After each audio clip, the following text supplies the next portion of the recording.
We seek the truth. Would you be handing your resignation to the Minister of Culture tomorrow, sir? No, I will not. Leader of the opposition, you have accused your government, sir, of using the Grenada Development Bank to facilitate the financing of personal loans for certain government ministers. The other side is in no position to talk about those issues, and I will leave it there. We discover new perspectives. You know his leadership style, and so many are saying, why are you coming now to talk about those issues? Now is the time to speak. You have the right to decide who will take over. And you met with Dr. Mitchell, and perhaps you might want to confirm what that meeting was about in your response. But Dr. Mitchell, like myself, are Grenadians. We ask the right questions. why was there no report on the work done of the commission? And how is this new committee different from the commission that was initially established back in 2022? So who are these elements that are using you? I'm disappointed in my political leader.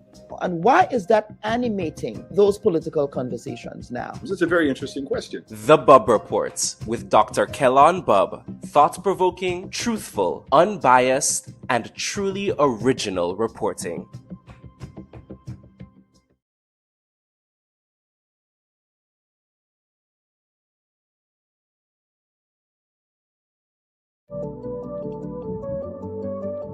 Tell as a commissioner of police, tell the politician, back off. You have no knowledge of the law. You have no knowledge of law enforcement. You cannot force my officers to do the wrong thing. But that is somebody's son. That is somebody's child. That is part of a family. And I think that is the part that they are missing out. Because E and F are apt to be used oppressively. It's like because we don't see disabled people as sexual beings, which is ridiculous. You mean they don't want to listen to your version of science? They have their own science. You have your science. We need to do is teach people to think and not what to think. Today, it's too bad that everybody do what they want. If I could forgive Bernard Ford, then I could forgive Bob Morris too. And today, on this day, I no more have anything in my heart for what he did. The education system has to be very fluid and dynamic because we're living in very different and changing times. Treating all your citizens equally, all your citizens fairly, recognizing each group, not discriminating against one or the other.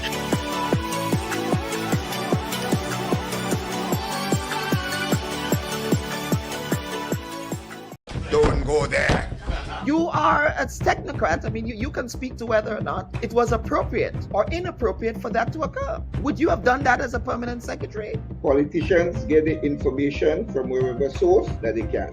That's going to be the extent of your answer. Yeah. Don't go there.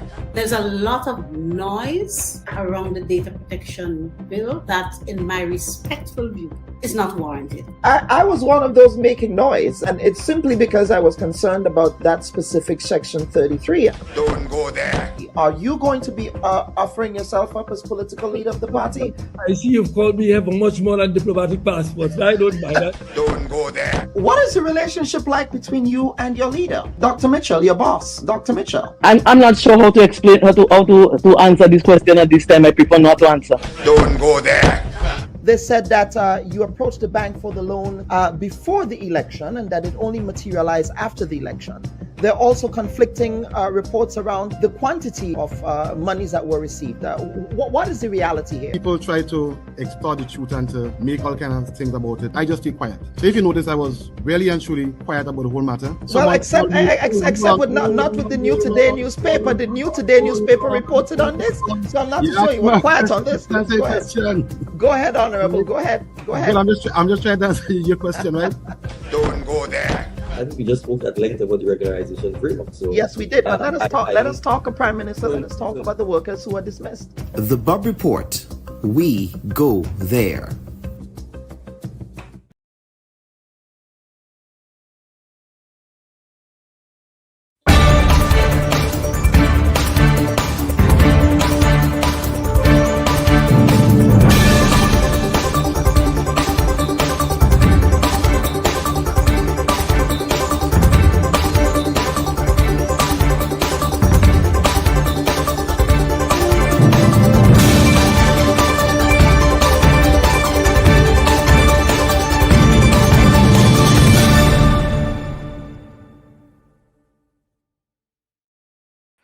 Viewers and listeners, a pleasant Sunday to one and all, and we welcome you to this week's edition of the Bubb Report. It's good to be back in the live chair again. Of course, last week our program was pre-recorded as I was away in beautiful Panama, and it was the first time visiting Panama for me, and I encourage all of you in Grenada to do the same, because as I found out in Panama, there is a significant Grenadian and Caribbean history embedded in the culture, in the life, in the folklore, in the history of Panama. Of course, over 800 of our ancestors, and of course, those are the official records. I suspect there are probably much more.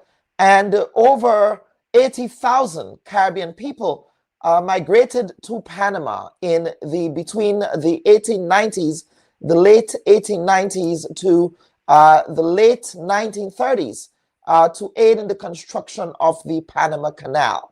So you go to Panama, and in fact, when I landed at Tocumen International Airport in Panama, I felt as if I landed in Grenada, because the amount of Afro-Panamanians that I encountered there was indeed amazing. In fact, I did an Afro-Panamanian tour that ended at the what the Panamanians call the Afro-Antillean Museum, and in that museum, I was able to encounter a lot of historic artifacts, including names of folks who migrated to Panama from Grenada. And I will be committing to go back there. And of course, it's a visa-free travel destination. It is a very beautiful destination.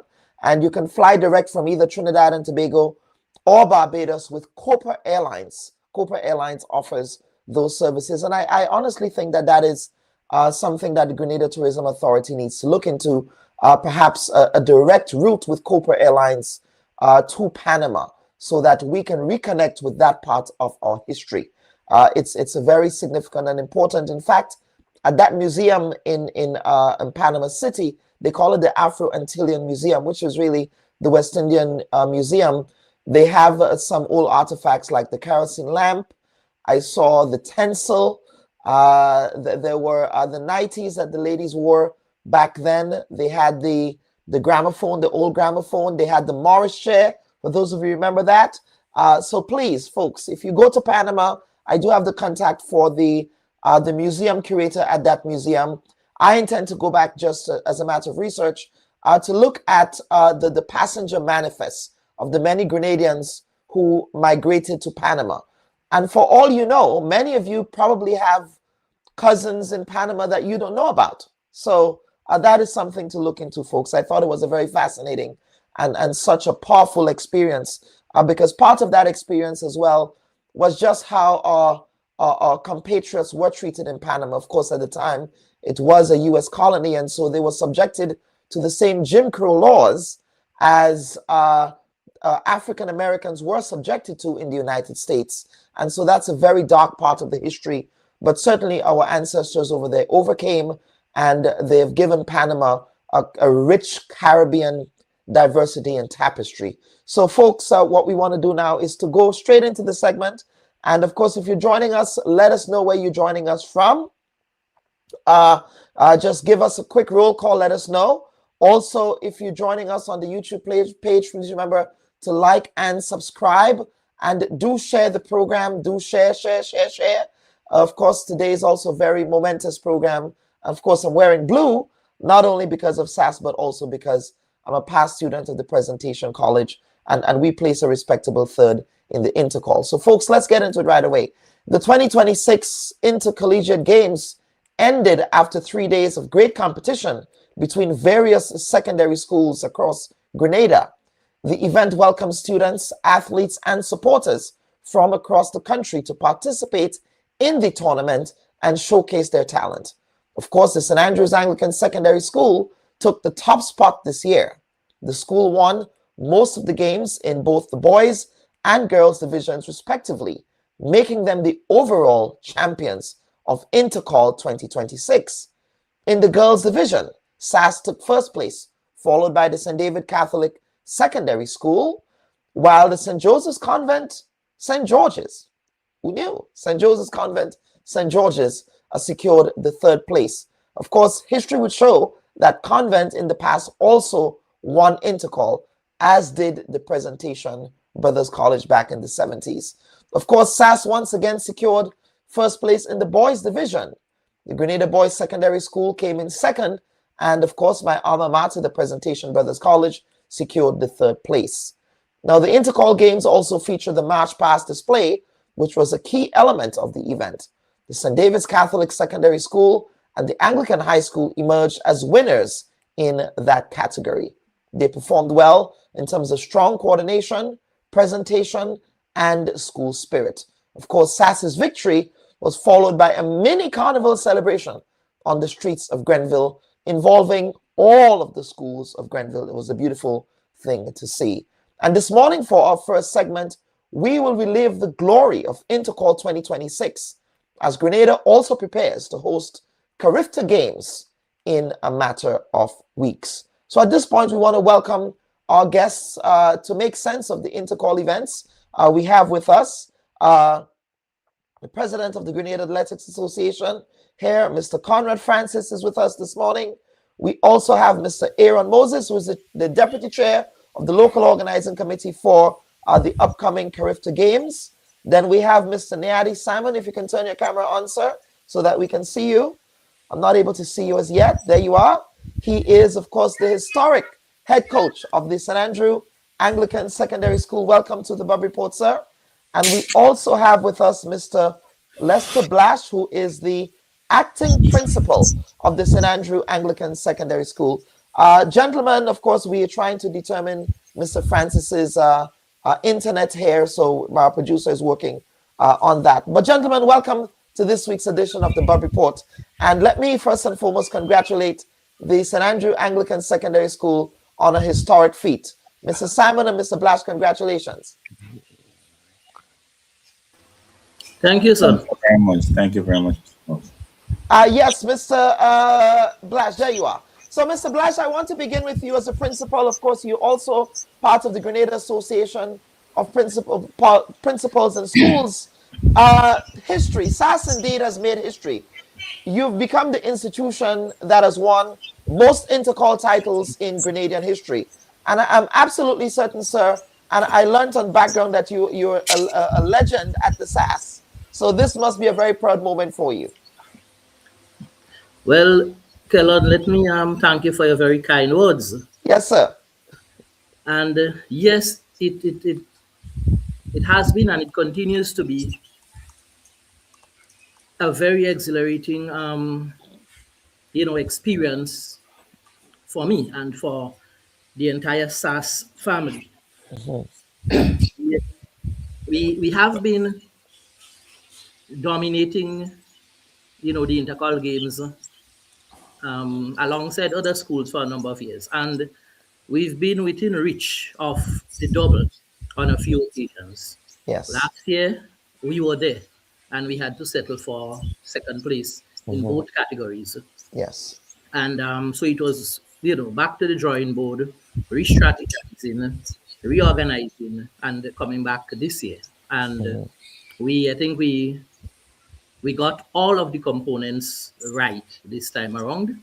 And while there were excellent performances, I must say, from a lot of the schools, a lot of the athletes brought their A game, to the 2026 Intercol Games, but we were able to emerge victorious. And it continues to be a really amazing experience, and a great feeling.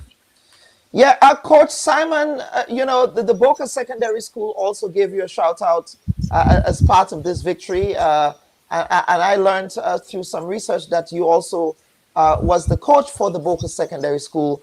And, that they were able to articulate, how amazing that victory was for you in the context of your role as the head coach. So let us talk about, first and foremost, the work that you did. Of course, Principal Blash just said that you went back to the drawing board to re-strategize for Intercol 2026. What did that work look like for you in getting the students prepared? That even last year with the setback, that you were able to then come back stronger this year.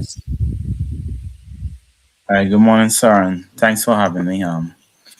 First of all, I would say a lot of planning and collaborative efforts went into Intercol 2026. We started as soon as Intercol finished last year.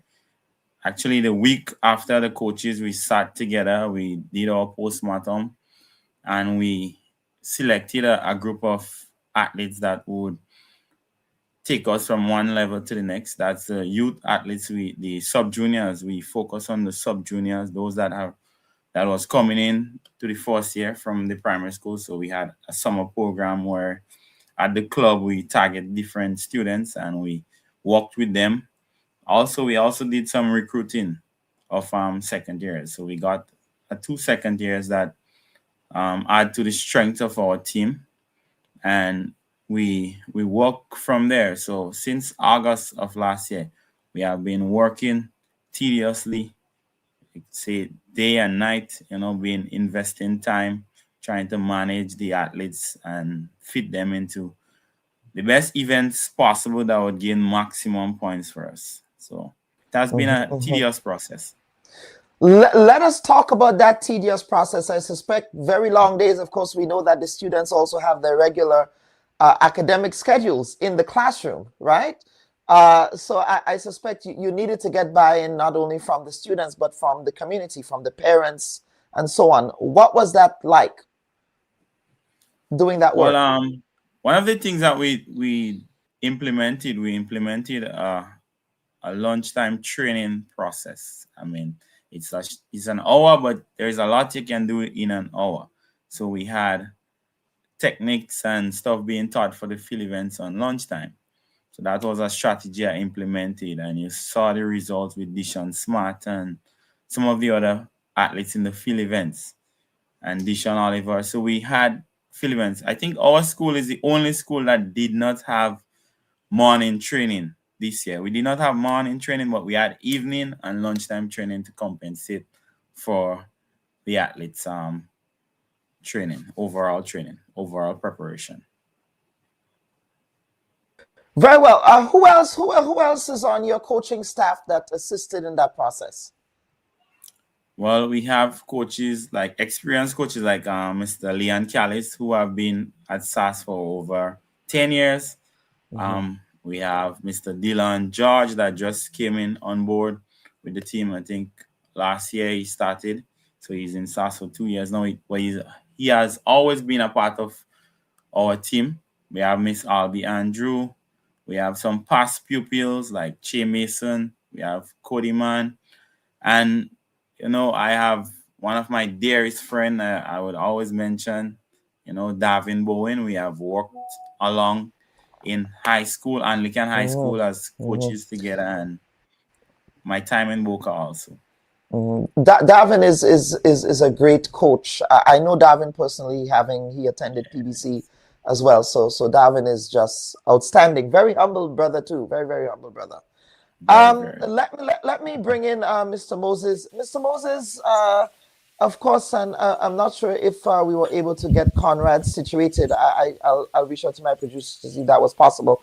But Mr. Moses, observations for Intercol 2026. What did you make of just overall what you've seen? I know that you said you were not there for all of it, but based on what you've seen, the performances of the athletes, how would Grenada be squaring up for CARIFTA Games that is just around the corner, based on what you saw at the stadium?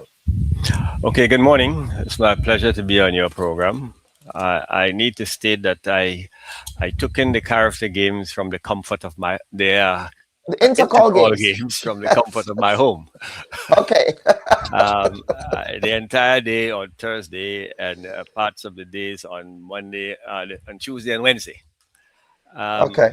I need to let you know, my focus was looking at it from an evaluative perspective.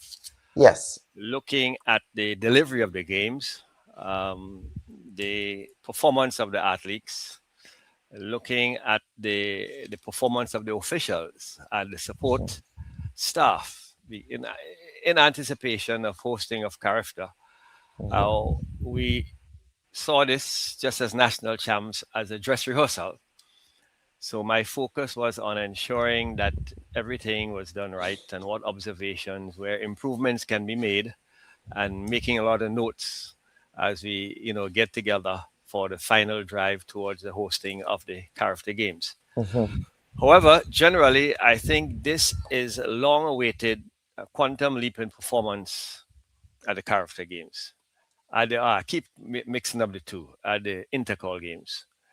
Spending the last 22 years at the leadership of the Grenada Athletic Association, I used to express, and some of my colleagues, tremendous concern in what I regarded as a decline in the quality of the Intercol from a broad-based competitive perspective over the last decades. And I think this reflected a number of things. One, a deviation from the holistic concept of education, where all facets of education, including physical education development, was an important part. We have had many challenges trying to get the coaches and support personnel to focus on athletics over the last 15 years or so. We have seen a lot of the coaches in the secondary schools appreciating the focus on education being seen as the primary criteria for evaluating the performance of the schools. We lost many of our coaches who, for personal development purposes, entered into the academic stream, of teaching. And I think those things contributed to what many of us describe as a decline when we look at the broad-based performance in the past, where you'll see about 80% of the athletes we determined were not properly prepared. And that's a function of the lack of coaching and the information that was disseminated. So typically in many races, you'll see 3 well-prepared athletes and the rest a considerable way behind. I think this year there was a significant difference. The intense competition was very positive. We have seen the return of former powerhouses, for instance, like McDonald College. A few years ago, we have seen the surgence of Carriacou, while it did not do as well as I anticipated this year. But all in all, the athletes were much better prepared. And that can only speak to better coaching, more focus, and hopefully additional resources into the preparation of athletes. We have heard the Minister of Education indicated that they have moved significantly in the last 3 years to populate all schools with coaches. And I would like to think that that's only the beginning. What we need to ensure is that we have proper developmental programs targeting the broad-based athletic fraternity within the schools with adequate resources that can allow for better preparation, having the resources as well as the will, the power, skill, and knowledge. And there's a direct relationship with the two. And I would like to think that that's the reason why we had this much better, significant improvement in performance across the board, in this year. So I want to congratulate all the schools that have done very well, as well as their coaching staff, and to urge that you continue, now that you have tasted success, because there's a direct link, that you continue to place considerable resources and time and effort into ensuring that we provide our young people with multiple opportunities for growth and development in the future. Let me bring in Mr. Francis here, Conrad Francis, I believe. Let me bring him in front here. Mr. Francis, good morning, sir. Good morning to you, Yes. and good morning to the rest of your panelists and to all your listeners. Yes, absolutely. So big picture first, we get into big picture and then get into narrow down on some of the other issues that you yourself raised in Intercol. You've heard Mr. Moses's observations here with respect to his postmortem of this year's Intercol. Do you share some of those sentiments, and are there points of departure? Are there places where you would not agree with anything that he said? Yeah, I think Mr. Moses has shed light on many of the issues, But I will just first of all want to congratulate the Intercol committee, that's GAPS, for an excellent championships. I think it was well executed, except for a couple of minor hitches that the public would not have seen. But I think it was well executed. And to all the schools and the coaches, I have been a part of Intercol for a long time, and it's the first time I've seen so much energy in the stadium, and it shows that our people are really following Intercol. It's not just the students, but the alumni came out in full support, and the general public, and that is a positive thing for us in track and field. I think too that one of the reasons that we see that resurgence in the public participation is that during the season, the Athletic Association has had we had in fact 8 meets before that. We had the developmental meets. So, and the people, they were coming out in the numbers in these meets. So they know their athletes. They knew who the top athletes were going to be in Intercol, and they came out and backed the backed the school and backed the athletes. Schools participating. So yes, go ahead. Yes, go ahead, sir. One of the things that I was really impressed with is that we had some young athletes who actually came to the fore during the Intercol games. They were not really captured in our meets. Maybe they were there, but because some of the categories we had overlapped, and we were not able to really identify them closely. And if I may be permitted just to mention a couple of these athletes, right? Yes. And there was a sub-junior girl from I think she's from McDonald College, Emma Frederick. I was very impressed with her performance. And Micaiah Frederick, I think they are cousins. But these two athletes I was really impressed with their performances. And if you ask me, the most outstanding performance of the games came from Ian George and what's the other guy from S.A.A.S.S name? The two guys in the 200 meters, first and second, going under 20 points. That was for me, that was the highlight of the Intercol in terms of performances.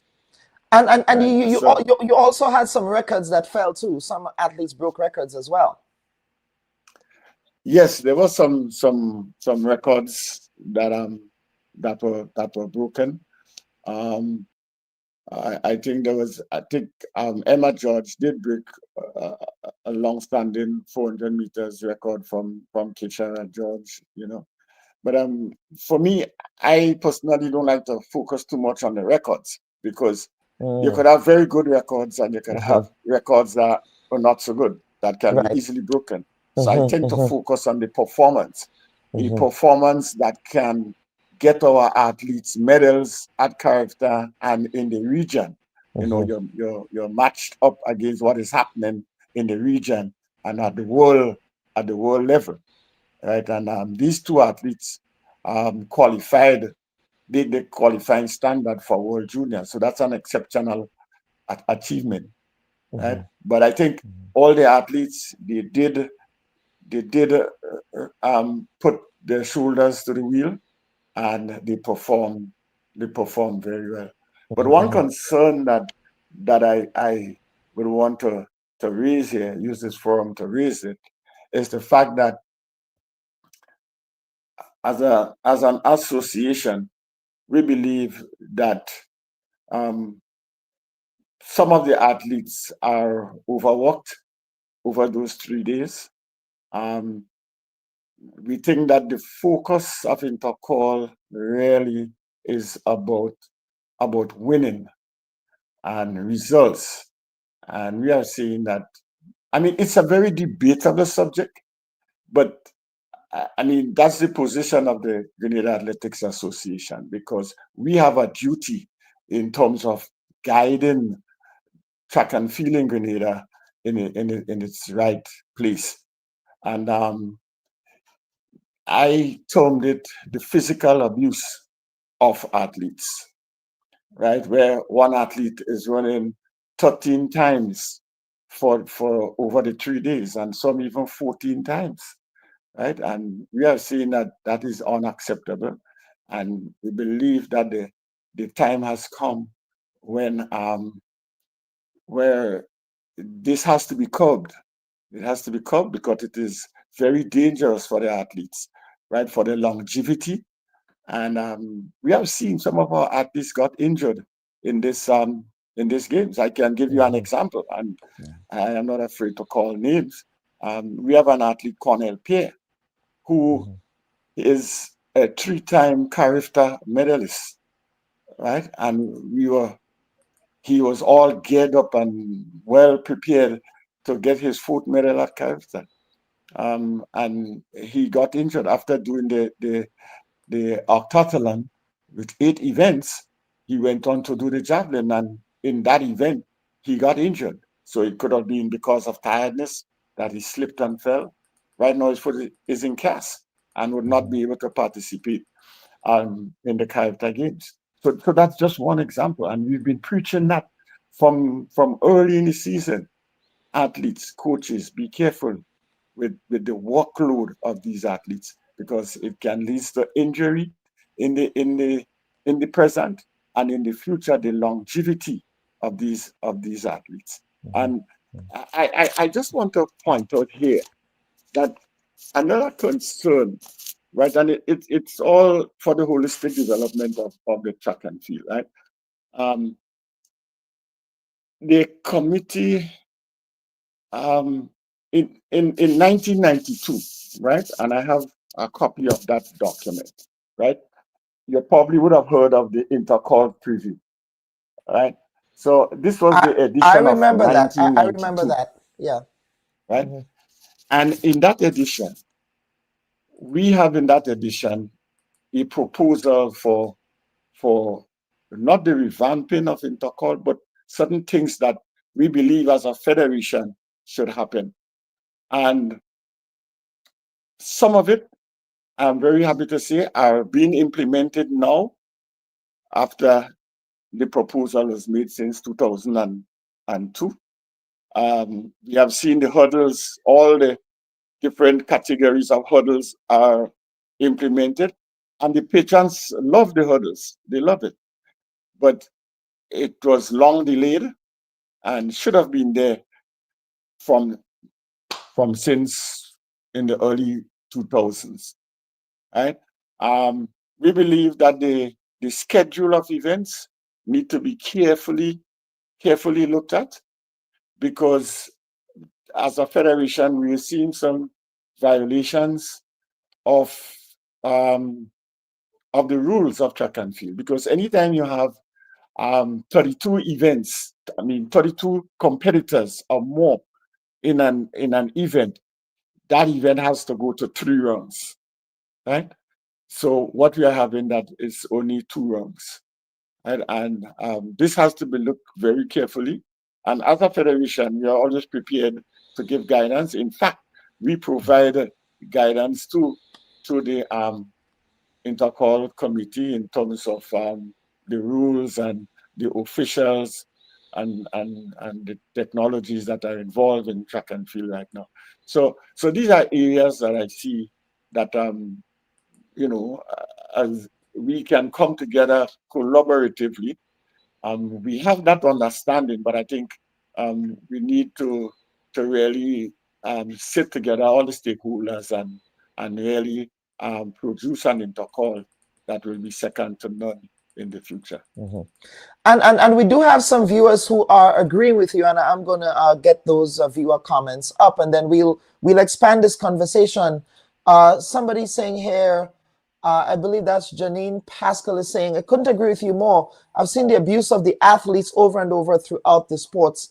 Much consideration should be put into broadening the athlete base.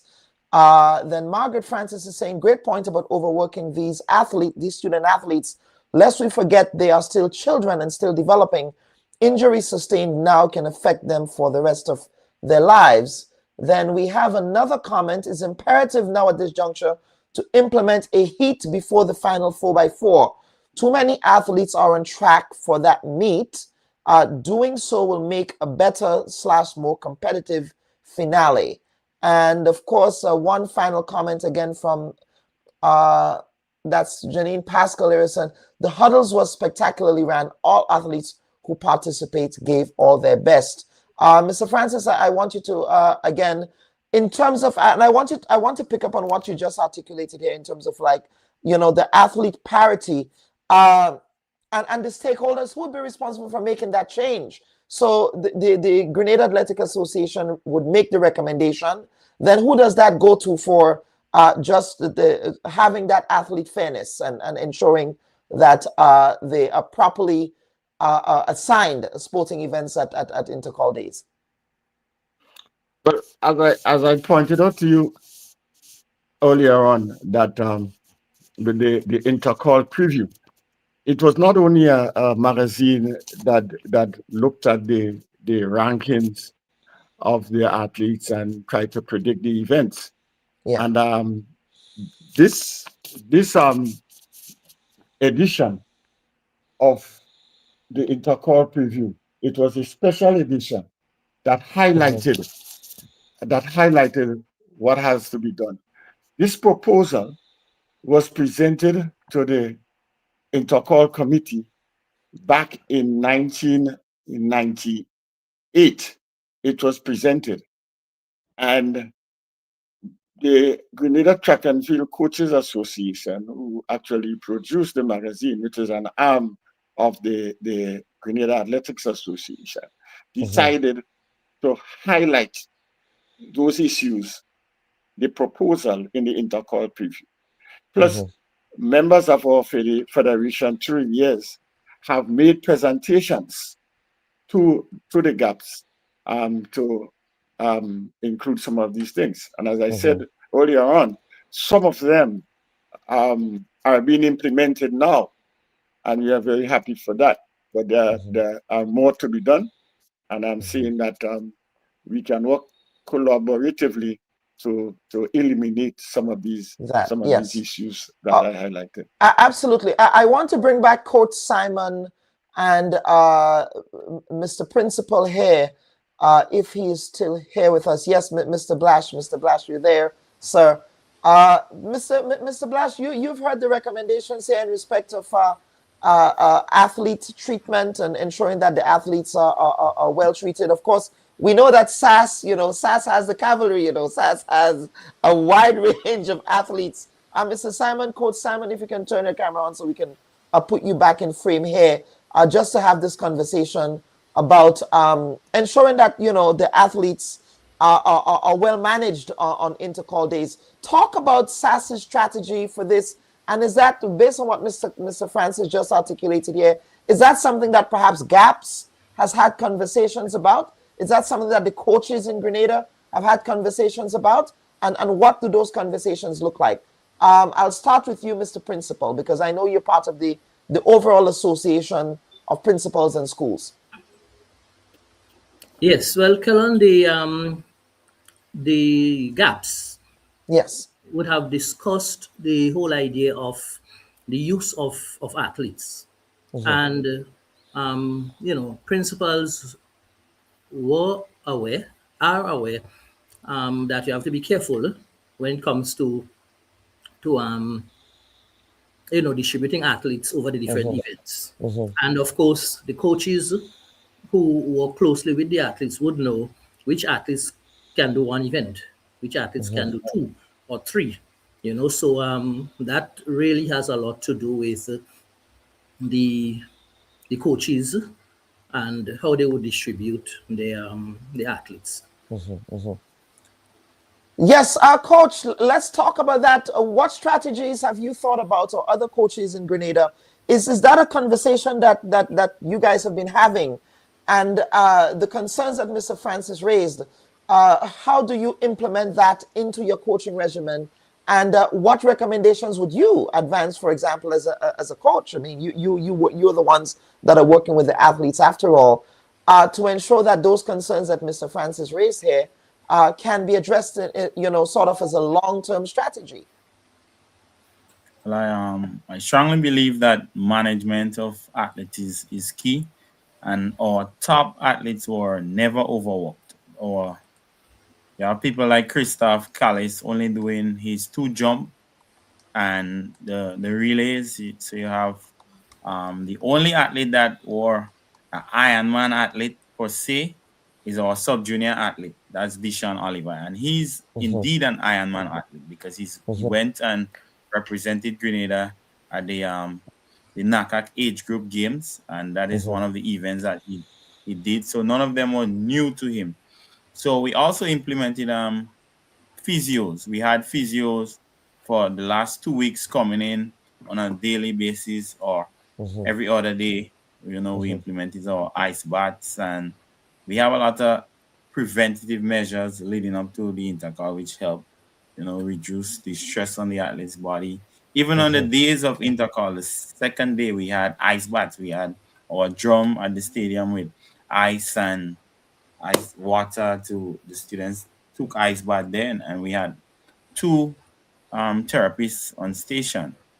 And with all that, the athletes have to take the proper nutrition and all this. So all these things is preventative measures. The stronger the athlete, the less susceptible they are to injury, and the faster their body recover once they're eating healthy and they're eating the supplements. So in the bigger schools would have more students, so we could have, as I said, we could place Christophe in only 2 events. You have more resources, to distribute them evenly there.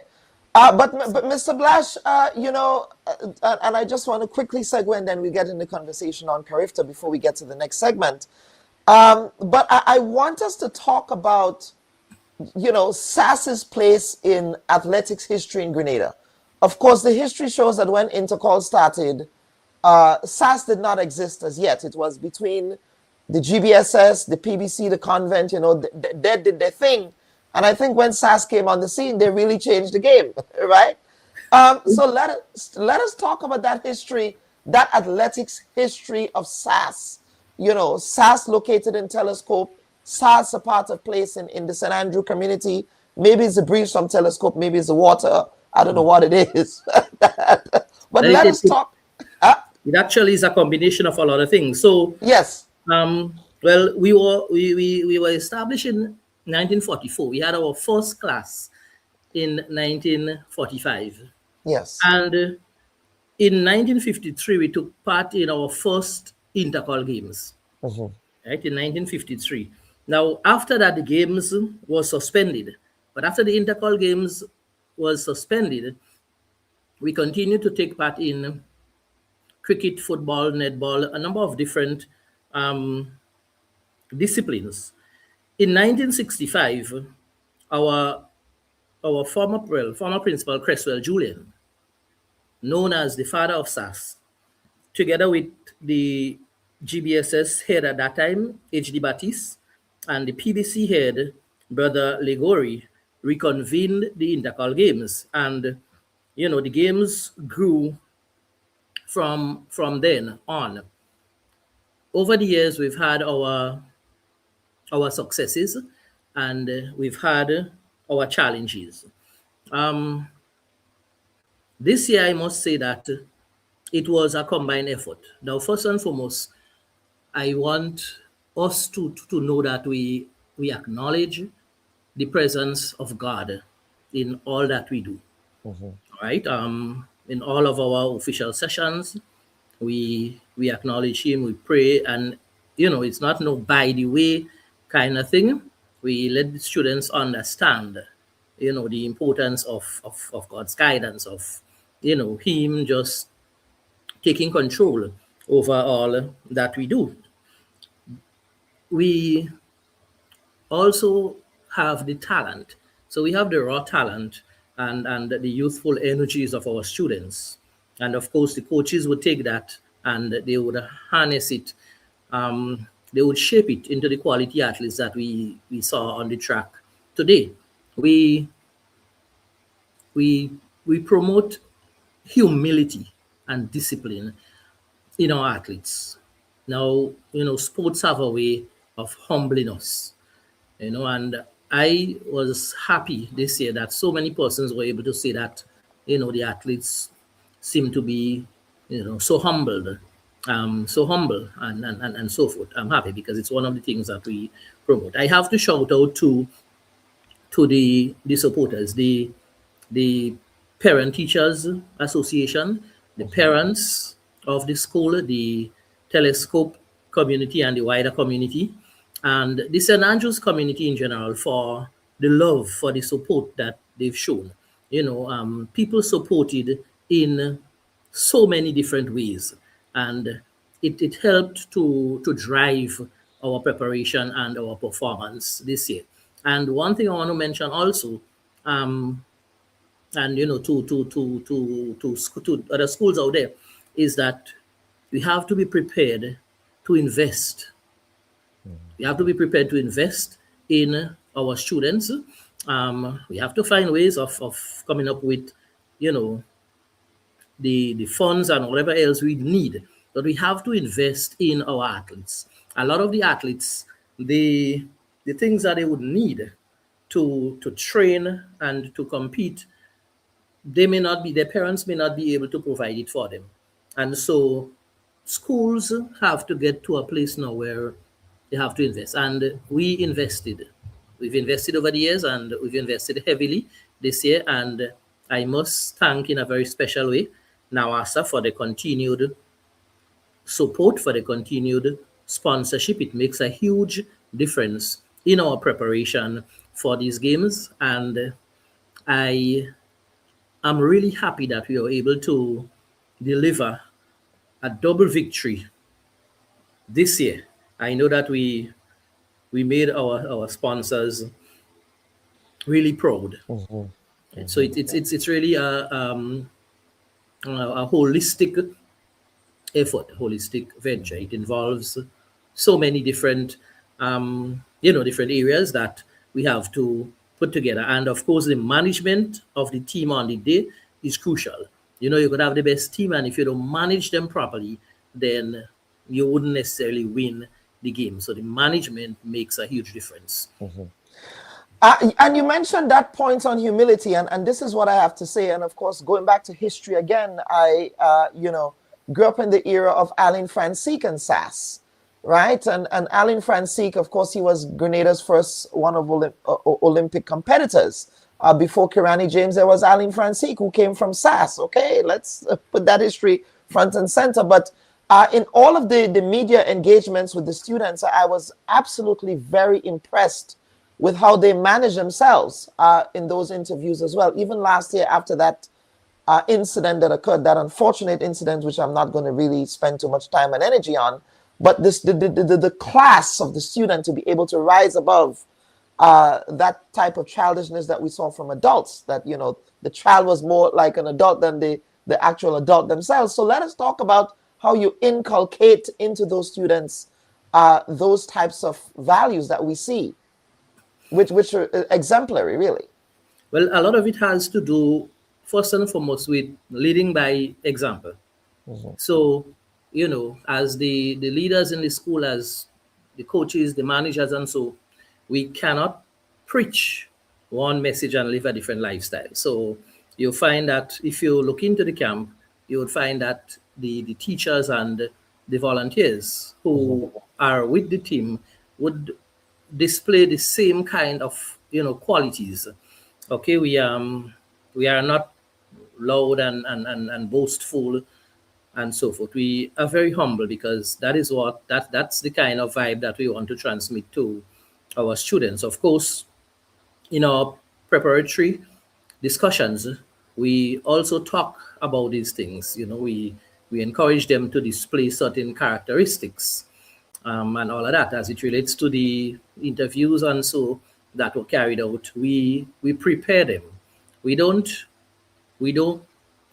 give them answers, that we want them to cram, right? But we have regular sessions with them where we help them to understand, based on the questions that are asked, this is how you go about answering them and so forth. So it is not something just for the intercall games, but it's something that's built into practice. Okay. Right. Yes. Yes. Very well. We want to quickly segue into CARIFTA. CARIFTA games, of course, as we know, we can't talk about CARIFTA without talking about S.A.A.S., right? I think it's important for us to appreciate that. So I will be bringing back the coach again, Coach Simon, again, and Mr. Francis to have a conversation on the upcoming CARIFTA games. And Coach, let me see if I can adjust this here so I can bring in the coach as well. There you are. Okay, so let us talk about CARIFTA 2026. Mr. Moses, I want to begin with you there as we go to the next segment. How are preparations going, big picture, on the back end logistically for the upcoming CARIFTA games? That, by the way, it was not Grenada's turn to host CARIFTA. Grenada graciously volunteered to do so after, I believe, Guyana decided to opt out.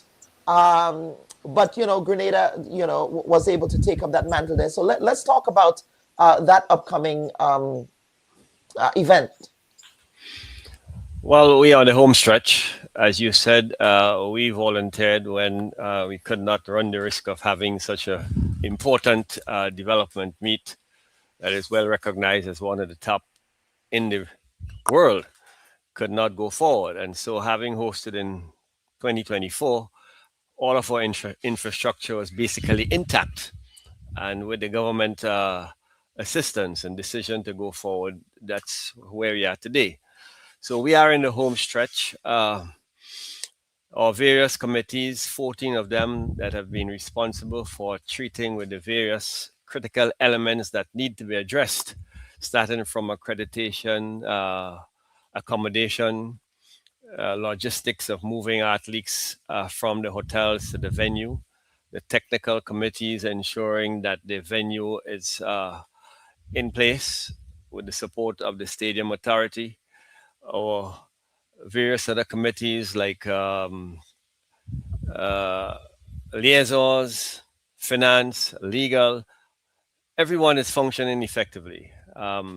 On the 16th of this month, we are supposed to have all the final entries. A few countries have asked for more time because they are late in the choice of the teams, etc. But all that information is now in. And so allocations and ensuring that the people are registered in the correct event, they qualify to be in the categories that they are, or rooming allocation, because you will have to have more than one athlete per room, etc. All those things are in place. Attention now is focused on ensuring that the facility is up to scratch, and from a technical perspective, all the things are in place. New equipment, the broadcast, and for the first time, the broadcast of our sports will be carried on World Athletics, where virtually everyone around the world can log into World Athletics website and see the games. We also will be broadcast live for the first time in North America, Flow Sports. So it's a tremendous opportunity that we need to maximize as a nation, because the whole world will be looking at our delivery and what is it that we can do, and why is it, in fact, Grenada is recognized as one of the top athletic nations in the Caribbean. So what is left now is for that enthusiasm, that support that we saw generated at the local Intercol. We'd like to have that replicated at CARIFTA. So we are urging schools, we are urging all Grenadians to organize and ensure that you populate the venue over the 3 days, starting from Saturday. On Saturday, as you know, the games has 2 sessions. Every day we start at 9 and go up to about 12:30. On the first day, Saturday, there'll be an opening ceremony at 2:30 that goes up to 4 o'clock. And at 4:10, we'll have a award ceremony, because the morning sessions do have some final events. It's not only heats. And then we hope to go up to about 8 o'clock that night. On the following day, again, it starts at 9 to about 12:30. We commence at 4 o'clock, and that will go up to 8:30, 9 o'clock. And on the final day, we start at 9 in the morning, finish about 11. On the final day, we start at 3 o'clock, and it goes up to about 9 o'clock, the closing ceremony. Again, we're going to repeat a feature we introduced in 2024, where we have a village between the two stadiums, where we highlight and focus on Grenada's local cuisine, arts and crafts, and cultural presentation. During the intermission from 12 to whatever time the recommencement takes place, whether it's 3 or 4 o'clock. And at the end, we'll be having live entertainment. So it's something that Grenadians can come on a vacation and enjoy up to about 10:30, 11. On the final night, there's a sizable cast of the top performers, soca performers, etc., who will be performing there. So it's an event that all Grenadians, even if you're not inside the stadium, can come and participate. So we are working feverishly. The committee started meeting way back in May, so there's been multiple meetings. And so we expect, again, to deliver one of the best CARIFTAs. It should be pointed out that on every occasion Grenada hosted CARIFTA, the feedback was extremely positive and saying that was one of the best. So we hope to continue that tradition, but we can only do so if we deliver a traditional Grenadian hospitality experience. And that hinges on all Grenadians collaborating, working together to ensure that the event comes off smoothly and there's mass participation and support. Mr. Francis, I'll bring you in here, so if you can just turn your camera on again. CARIFTA 2026, your expectations for a successful hosting of an event, and of course not only that, but given the context of Grenadian athletes, of course, Grenada historically, of course, we don't have the size of Jamaica or Trinidad in terms of athlete size, but we do punch above our weight in CARIFTA, and we've historically done so. So let us talk about athletic preparations for CARIFTA and what you're looking forward to for this year's Grenada's hosting of the games. Yes, we are looking forward to have good performances from our athletes. I've seen in Intercol, and we have very good athletes, and if they perform as they did at our national championships and Intercol, I can guarantee you that we will get into the finals. And once you get into finals, anything can happen. We have started preparation of the team since in October. Every Saturday we had a pre-selection team in training, and together with their coaches, we've actually had a camp at Nulo in December, where most of the pre-selected athletes were there. And all the meets we had during the season, the developmental meets, was geared towards CARIFTA, where the athletes can have an avenue in which to compete, and the coaches can monitor and evaluate them and know when to peak them and when not to peak them. So all that forms part of our preparation for CARIFTA. So come next Friday, we'll be having another camp. This time it will be at the stadium. So the athletes will be in camp from the Friday, the 27th, up to Tuesday, I think, 2nd of April. And then they go home the Friday, go home the Wednesday, and with the family and friends, and then they return they go into the hotel on Thursday, that's when all the teams, starting to accept teams into the hotel.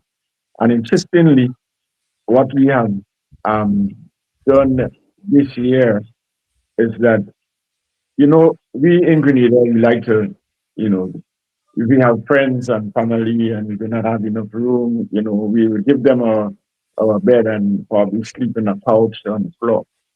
And we have done that in past CARIFTA games that was held in Grenada. But this year, we are not doing that. We are putting our athletes in one of the better hotels.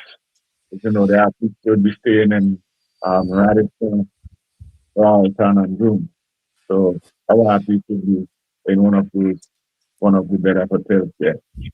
So we are preparing the athletes both physically and mentally for the task ahead. And it is interesting to listen your comments on the athletes and also Mr. Blash's comments, what they are doing in terms of the interviews of the athletes. We have consistently, in all our camps over the years, do media sessions with our athletes, where sometimes I remember we had some prominent meets in the early days. Troy Garvey would have done it.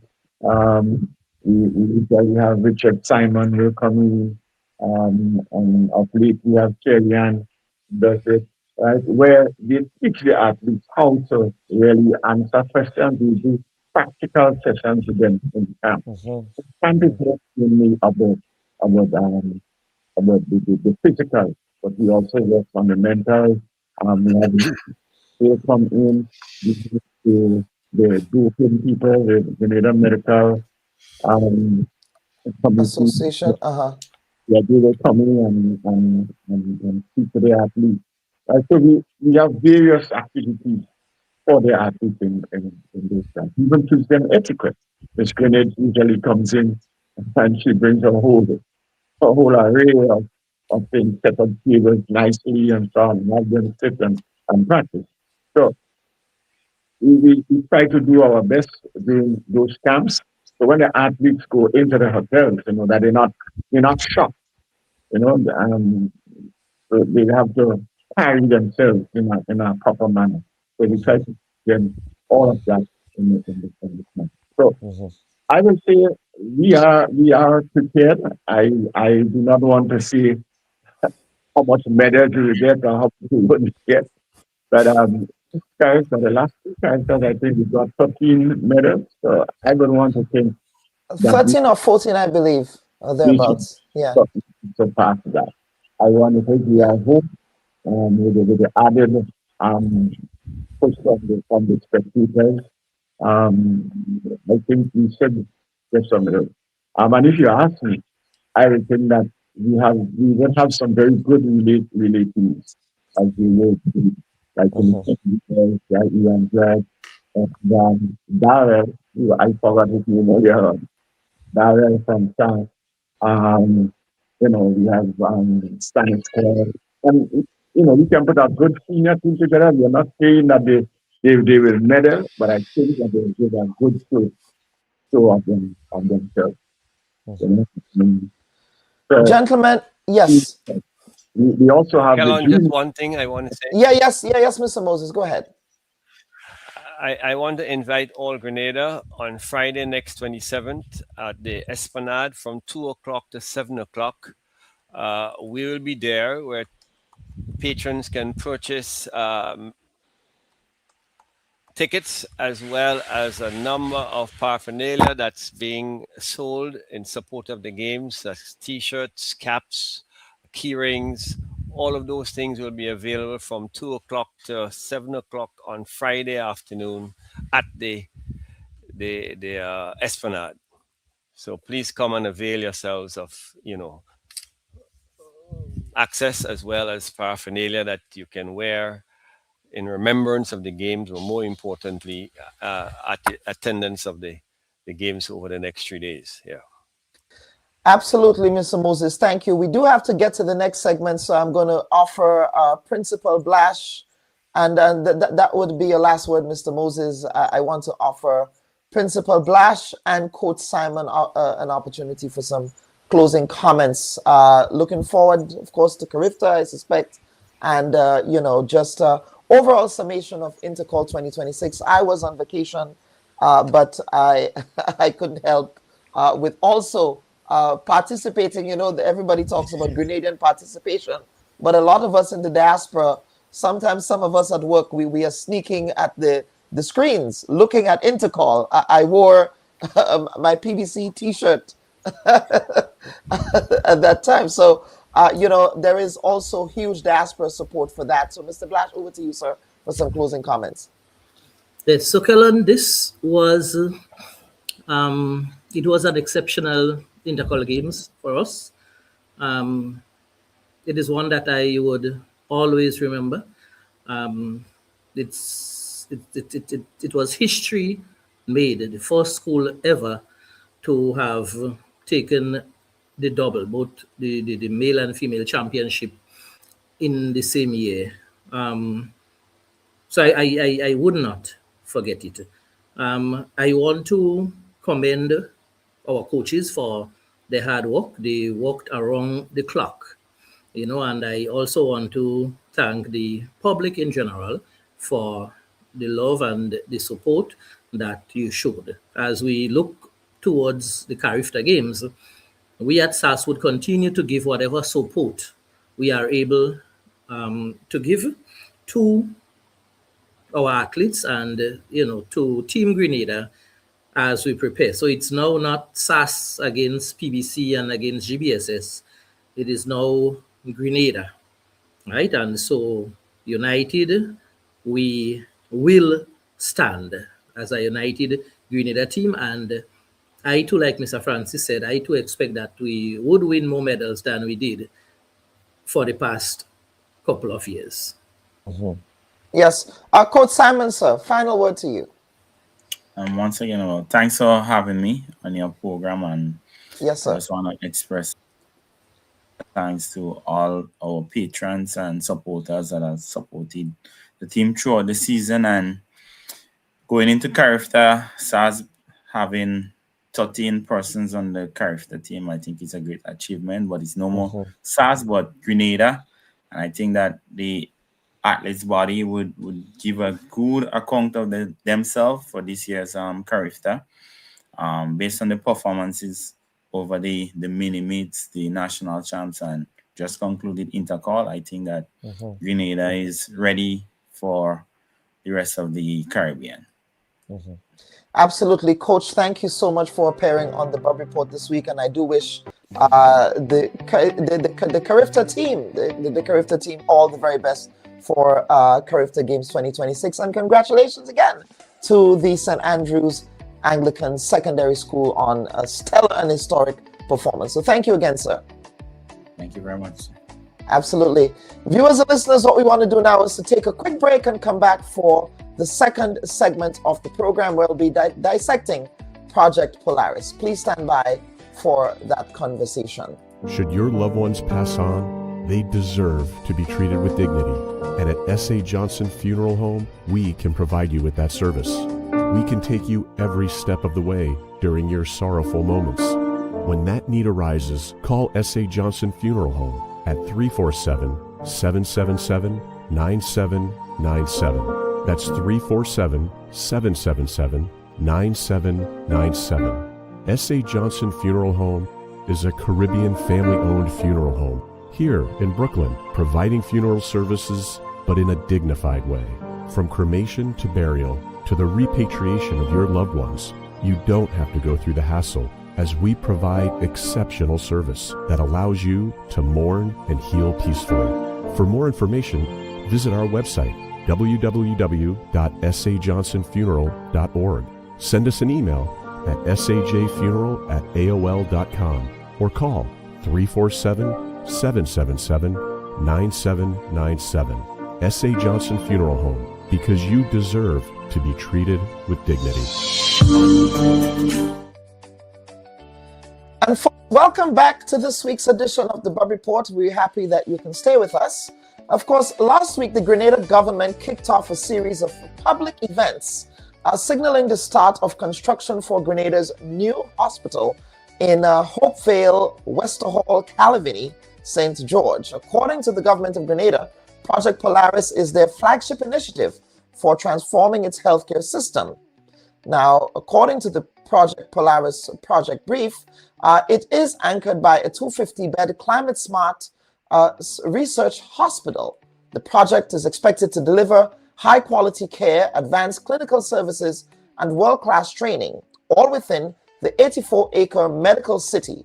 Now, in phase 1, they expect to complete the 250-bed smart hospital, which is to be built on 10 acres of the larger 84-acre medical cities that is expected to be in that area. Now, this week, we put the first phase of the Project Polaris under the microscope with project sponsor, Ambassador Andrea St. Bernard, and lead consultant, Mr. Damien Dolland. Ladies and gentlemen, welcome to this week's edition of the Bubb Report. Let me first apologize for the late notice. This was not our intention, as you know.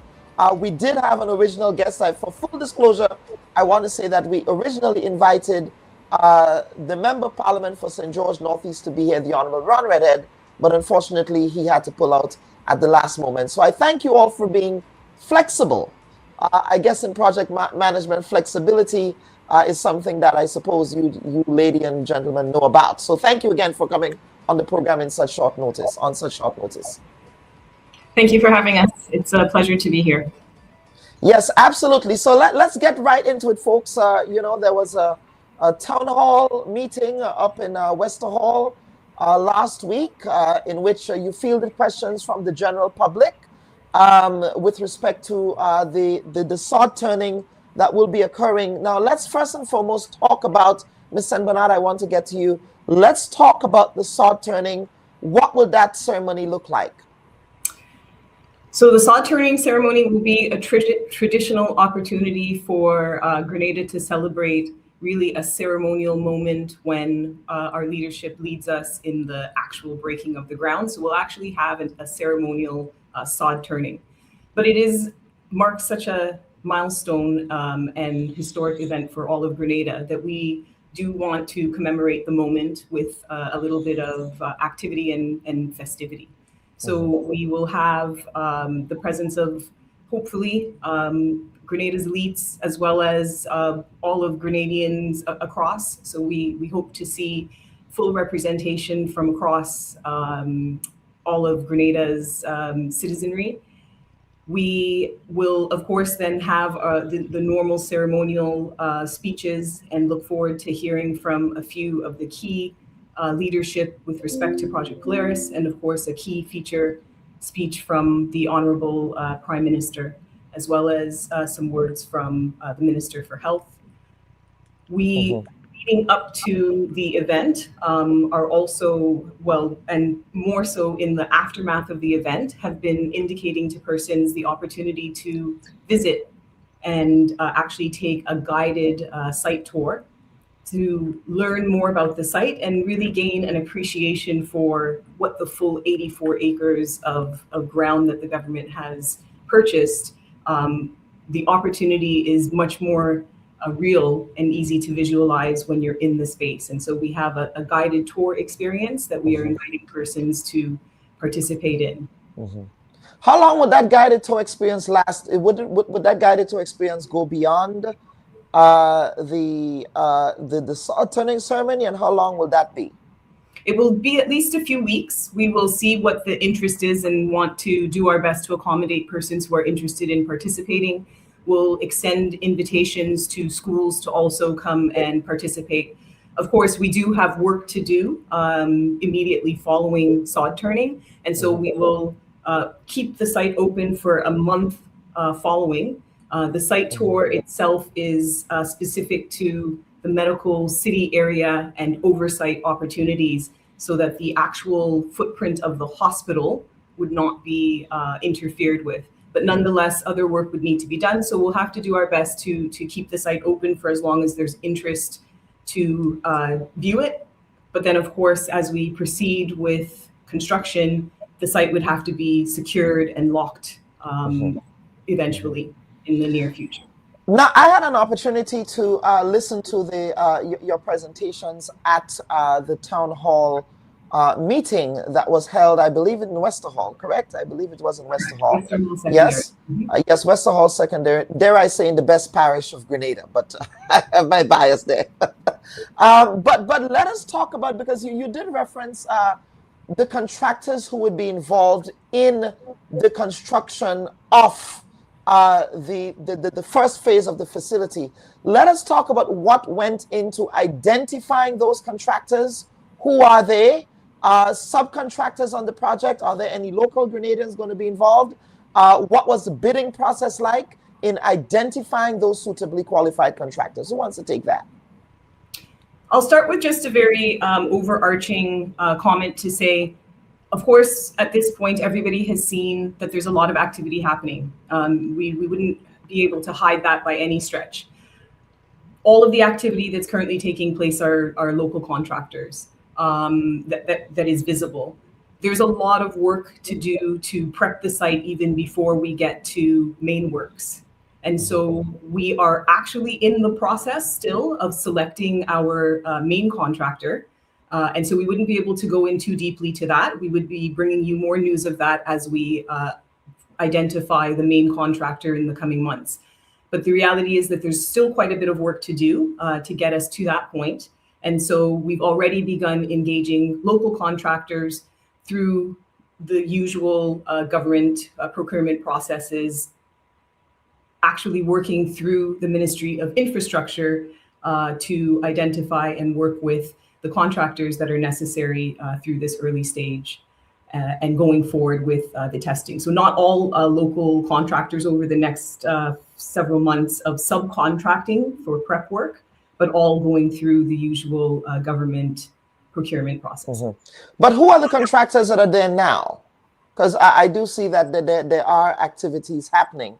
So the activity happening on the site is being managed by the Ministry of Infrastructure. Okay. So that's by the Ministry of Infrastructure. So there is a competitive bidding process that is ongoing. Of course, with competitive bidding procurement processes, it's supposed to be confidential. Right? You're not going to publish that. Now, one of the concerns that I think myself and many Grenadians have, and this is a historic endemic issue, not only in Grenada, but in the Caribbean, it's a developmental issue, really. And that has to do with cost overruns that can come out of major infrastructure projects. I mean, we've seen it in the context of Grenada of recent vintage with the Molyneux project. We've also seen the Prime Minister express frustration with respect to the Cliff project. We've also seen, other issues with respect to just projects that are supposed to be scheduled to be delivered on that time. It takes about a year or two before it's actually delivered. So are you having those conversations about how you're going to manage those potential eventualities? Or is that something that's within the domain of the Ministry of Infrastructure? Because, of course, you've identified the funding, you've identified the sources of funding, and we can have a conversation about that. But is that something that funders have also expressed concern about? So certainly that's an area that with every major infrastructure development, you have to be very cognizant of how are you planning and building structures to ensure that you are going to be able to meet the targets. We have been doing so. Mr. Damien Dolland, who's our lead consultant, is a large part of helping us to build the necessary structures, redundancies, oversight, to make sure that we are indeed delivering Project Polaris with a design structure for delivery that is specifically designed to ensure the best possible oversight and management of the construction. So the construction of the hospital itself, it will be managed outside of the Ministry of Infrastructure, but in strong collaboration with the Ministry of Infrastructure. Mr. Dolland, do you want to speak a little bit to the construction oversight structure that's in place with our project management office and construction company oversight element. Mr. Darlan, go ahead. And I have a follow-up to that. Okay, thank you, Ambassador. To your point, in terms of we've seen again, Dr. Bubb, a lot of these overruns, and that's also due to the nature of the contracts. One key element for our main contractor would be that we would have a GMP structure, so guaranteed maximum price, but also have within the clause penalties for delays and overruns from a timing perspective. And so these structural matters allow for timely delivery as well as within budget. In addition to that, we are working with our lenders and our funders, and they are very comfortable and supportive of these mechanisms, again, as they have used those throughout the world to ensure projects come within budget. And also, as directed by Ambassador St. Bernard, the process itself, we are also not just relying on the contractor. We have brought in, as part of the delivery unit into the project implementation unit, the BEG group. The BEG group, through a competitive selection process, was identified to be what people refer to as the owner's representative or the project management office. They bring international construction expertise. They've built large multi-billion-dollar facilities around the world, and they are our partners to overseeing the contractor, to mitigating costs, to reviewing all aspects of the project and the construction itself, to make sure, again, not only are we delivering within budget, but what we're paying for as the government of Grenada is what we actually receive. So to make sure the quality is at the standard that we expect and deserve. So my follow-up to that, and if I may, on this question, we do have a Ministry of Implementation, and as I understand it, the Ministry of Implementation was initially established to sort of act as a traffic control to ensure that projects are implemented and delivered on time. And so my question is, why does the Ministry of Implementation not have a role in this? You're referencing sort of another implementation unit that seems to be siloed from I suppose, the regular scope of what implementation should look like for government. Why is that? So I think very specifically and deliberately, the government took a decision that in order to accomplish the priority projects, which are really large infrastructural projects, on timelines that we have not seen before, that it would take a dedicated delivery unit. What Mr. Darlan is speaking about is an extension of and how we have evolved the delivery unit as we're now moving into the construction phase. The Ministry of Implementation, as all other ministries, indeed have a role in the overall delivery because the Minister of Infrastructure forms part of the subcommittee that the Project Polaris delivery unit is reporting to and in fact taking instructions from. It means that we have very close collaboration and opportunity to work with and draw upon the resources and experiences of our ministries without overburdening them to do a project of this magnitude while also managing all the regular course infrastructure and implementation projects of the country. So it was deliberately determined that this delivery unit, this project, would in fact be managed outside of those usual ministry, outside of the usual ministries, but of course under the oversight of the cabinet and in complete collaboration with the ministries. So as we move into the construction phase, we're now working a lot more closely and a lot more regularly with the Ministry of Infrastructure. But of course, as you know, over the past 2 years, as we've been putting together the plans and seeking and securing financing, we've worked very closely already with the Ministry of Finance and of course with the Ministry of Health, and that collaboration will also continue. Ms. Bernard, yes, go ahead and add, please. Yes, just to add to that. So again, it is collaborative, it's not competitive, it is not a substitution for. And the reason for that is our owner's representative brings additional skill set to bolster the capacity of the government, including MIT. So I think we should just be mindful of that. Again, building world-class medical facilities around the world we do not have that expertise in-house. And again, this is leveraging international best practice with local insights and skill sets. So again, this is a collaborative effort. Ms. San Bernard, I know that you have to go, so I'm just going to offer you an opportunity for closing comments, but I do have one question before you do, and perhaps a follow-up. And that has to do with, of course, I know that you've articulated the source of funds, the loans from the Kuwaiti Fund. Of course, the Kuwaiti Fund, you know, they've always been international development partners. What I appreciate, I have to say this, that a lot of the source of funds is coming not from the Bretton Woods institutions, meaning the World Bank and the IMF. I have a personal issue with those Bretton Woods institutions. It's a colonial thing, it's a neoliberal thing, but it's coming from the Kuwaiti Fund, the Saudi Fund for International Development. Again, they're provided funding. I know that you also mentioned, what was the other one that you mentioned? I can't recall.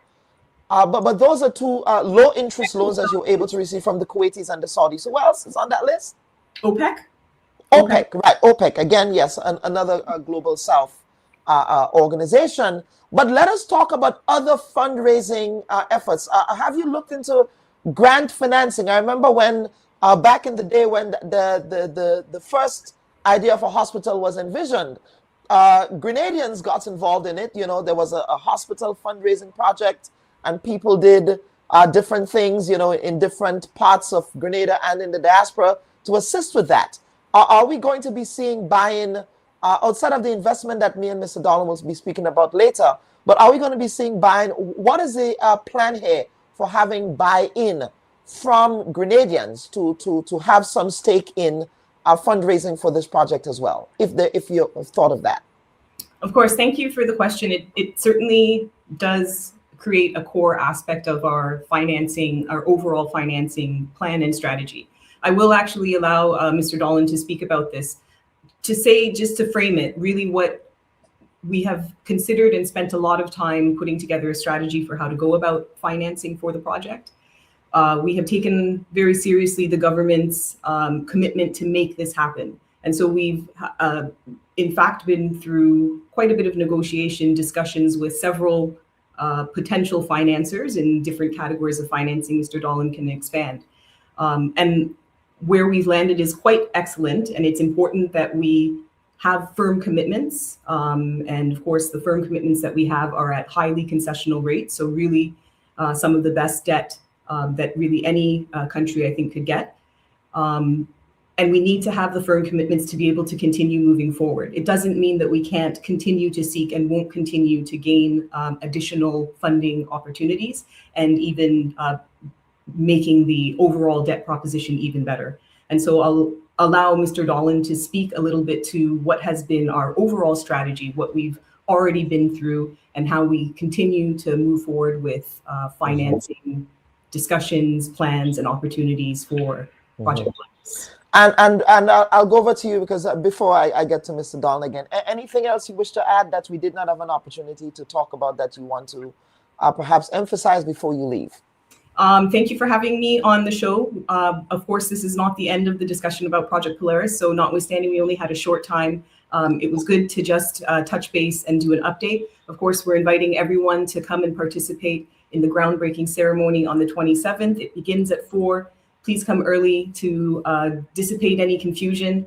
And we look forward to seeing everyone. We'll be bringing more news as we proceed with this exciting project. So thank you very much for having me. Mr. Ambassador, just before you go, and this is totally unrelated to Project Polaris, but I'm a journalist, I just have to. I really have to. You sit on the board of Grenlec. Now we're seeing all of these geopolitical developments and prices of diesel going up and all of that. You know, consumers, I'm not sure if that's something that the board has discussed, but is that something you've discussed with respect to how to manage those potential price shocks that Grenlec might be confronting? That's a sneaky one. You're getting it in there, but yes, I have to. Unfortunately, I really don't have the time to dive into that. And I think that you could probably get a better informed panel to get into that discussion. on a deeper level rather than me just making a few passing remarks on it. Obviously, it's a matter of significant importance to the country as a whole, and it would be and has been under consideration. So I'll leave it there for today, but of course, it'll be a matter for consideration as we go forward. Absolutely. Thank you for that. I just had to. You're here. So, yes. So thank you again, Ms. N. Bernard, for appearing on the program this week. But Mr. Dolland, we would continue this conversation here with you. Thank you again. But I do want to play this clip. Of course, that is from Mr. Gilchrist, Mr. Terran Gilchrist. I don't want to confuse the two gentlemen, but he was actually one of the consultants that the previous iteration of the NDC engaged back when the vision for a new hospital, of course, as you probably know, this is going back decades, right? This is sort of an ancient dream in the same way that the airport was an ancient dream for Grenada. But I do want to play what Mr. Gilchrist said here. I do want to play what Mr. Gilchrist said. We had him on the program last week. Well, not last week, sometime last year. I said last week. It was last week, last year. But that, again, has to do with, again, at the town hall, you reference it, just having different partners and things like that and fundraising and things like that. But I want you to pick up on what he said, and then we'll have a conversation on the back end. There's a difference between licensing and accreditation. Right? Mount Sinai do not credit hospital. Yeah. The accrediting agency is Joint Commission International. In England, is Canada, Canada accreditation. But they do licensing. There's an implication for licensing and a financial implication for licensing. Now, I am fully supportive, and I think they're right, because the future of hospitals is accreditation, which is a standard approved of international standards. And Mount Sinai Hospital are internationally accredited. So there's a difference between affiliation and accreditation. The accreditation to do with standards. Affiliation may have some financial implication and legal implication, which our lawyers will look at. But the fee, the quoted fee is 2.5 million US, right? Yes. Over a 15-year period.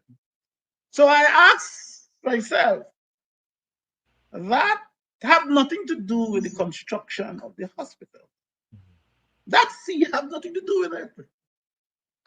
They then will find a private provider to design, build, or finance the hospital. This is completely different. This 2.5 million is worked out to be 37.5 million US over 15 years. To tie the Grenadian people into that kind of arrangement. In the case of in 2012, we had a similar arrangement to advise, maybe it's not similar, to advise the government, and there was a fee by the IFC, International, and the IFC, the Financial Corporation, the private sector, and the World Bank. This arrangement, to me, 15 years at 2.5 US, I would like to see the actual detail of the partnership. But I can't talk to the partnership, but it is strange. It means, therefore, I predict, I may be wrong, this hospital most likely will be managed by Mount Sinai. So, Mr. Dolland, you've heard what Mr. Gilchrist here articulated. Again, he was, drafted by the Tillman Thomas-led NDC at the time to engage with the first, I suppose, maybe the second iteration of a hospital idea. But he has raised several concerns here, one of which, of course, continues to be the role of Mount Sinai post-completion. Then he's raising concerns here about the cost and what that looks like and the management of the project overall in the context of just who would be involved in it. So I want you to pick up on what Mr. Gilchrist said here. Just unmute your mic, sir. Thank you for that. Yes. Again, the great point was the distinction between affiliation and accreditation, right? And I will start with the accreditation point. We are developing a JCI accredited hospital. just to put that in perspective, in the region, so Joint Commission is the U.S. gold standard for hospital accreditation. JCI is their international arm of that U.S. accreditation standard, and that is what we're using. When we look in the region, you only have Costa Rica with 2 JCI hospitals and Panama with 5 JCI hospitals. There are no other JCI hospitals in the region right now, right? Cayman Islands is looking at one, but besides that, we have none. And there's a reason for that. There is capacity, there is skill set that is required, and know-how. So when we bring in a Mount Sinai is not just for an affiliation. It's not just like a hotel brand. This is actually to help us to make sure that we are delivering appropriate health and safety and quality standards to not only make sure we're delivering the best care for Grenadians, but also that we are aligned with that gold standard of the accreditation standards. So there is obviously a cost associated with that. So that 2.5 million number, again, is not necessarily cast in stone. There's different ways to break it down. Again, as that is a confidential contract, we will let the government of Grenada, through the appropriate channels, disclose it. But what we will note is that there is a fee associated with what Mount Sinai is doing, and that arrangement is, again, for the 15 years to help us to deliver what we need as the government of Grenada for the Grenadian population and for the broader OECS. So yes, there is a cost, but again, we have to look at the cost benefits analysis of this relationship. And when we look at what Mount Sinai is doing, Mount Sinai, with the wisdom of the Ministry of Health, has started, not in terms of just this new hospital, but they are working right now in our general hospital, putting systems, working with our doctors and nurses to put in place systems and procedures to better the delivery of healthcare in Grenada now. And as we start to improve that delivery mechanism, those internal capabilities of our staff, those staff members will then transition to the new general hospital, which is the one being built now in Hope Vale. So you're referencing the JCI accreditation standards. Now, one of the issues that Gilchrist raised as well has to do with involvement of WHO and PAHO in the construction of this hospital facility. Of course, WHO and PAHO, they have specific fiduciary responsibilities for the region, for Grenada, for the Caribbean. What role does JCI play in the context of, I suppose, also weaving in the standards that WHO and PAHO set for the region? Yes, great question. So PAHO is the strategic partner for the Ministry of Health in Grenada, right? Yes. So they are the arm of the WHO that, again, engages with Grenada and the region. And so we are actively involved with PAHO. PAHO has a systems approach. They're looking not just at the hospital, they're looking at the total delivery of healthcare in Grenada. So that includes primary care, that includes public and private institutions, how the Ministry of Health manages, regulates, oversees the entire healthcare system. And within that, they are also looking that certain basic matters are addressed in any part of the system. They have their standards, their requirements, or their checklists that they would like to see. They are also brought in to provide additional capacity to the Ministry of Health in various elements. And they're doing multiple assignments right now with the Ministry of Health. The difference is Mount Sinai is coming in as to work and help us operationalize matters in the hospital, to oversee some of the critical safety and quality aspects. So PAHO does not provide that service. They are a body that works with the ministry level to develop the policies, the procedures, to do the reviews, to provide guidance. But again, in terms of the day-to-day delivery, that is not the function of a PAHO. So in the context of this, the new hospital that is being built, I suppose the hospital will continue to rely on. So in other words, I suppose what I'm saying here is that, all of the systems that are already in place that PAHO supervises, all of that will be going into the new hospital. So there will not be a reinvention of the wheel there at all. No, it actually is even more synergistic.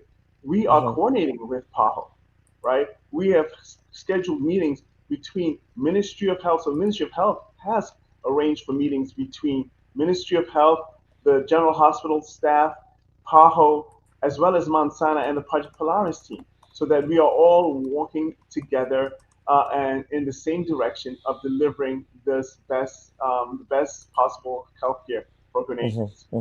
Now, Mr. Dolan, one of the things that I believe many Grenadians are concerned about, I believe it was raised in the town hall by one of the people there, and that has to do with funding care for Grenadian citizens who cannot afford care.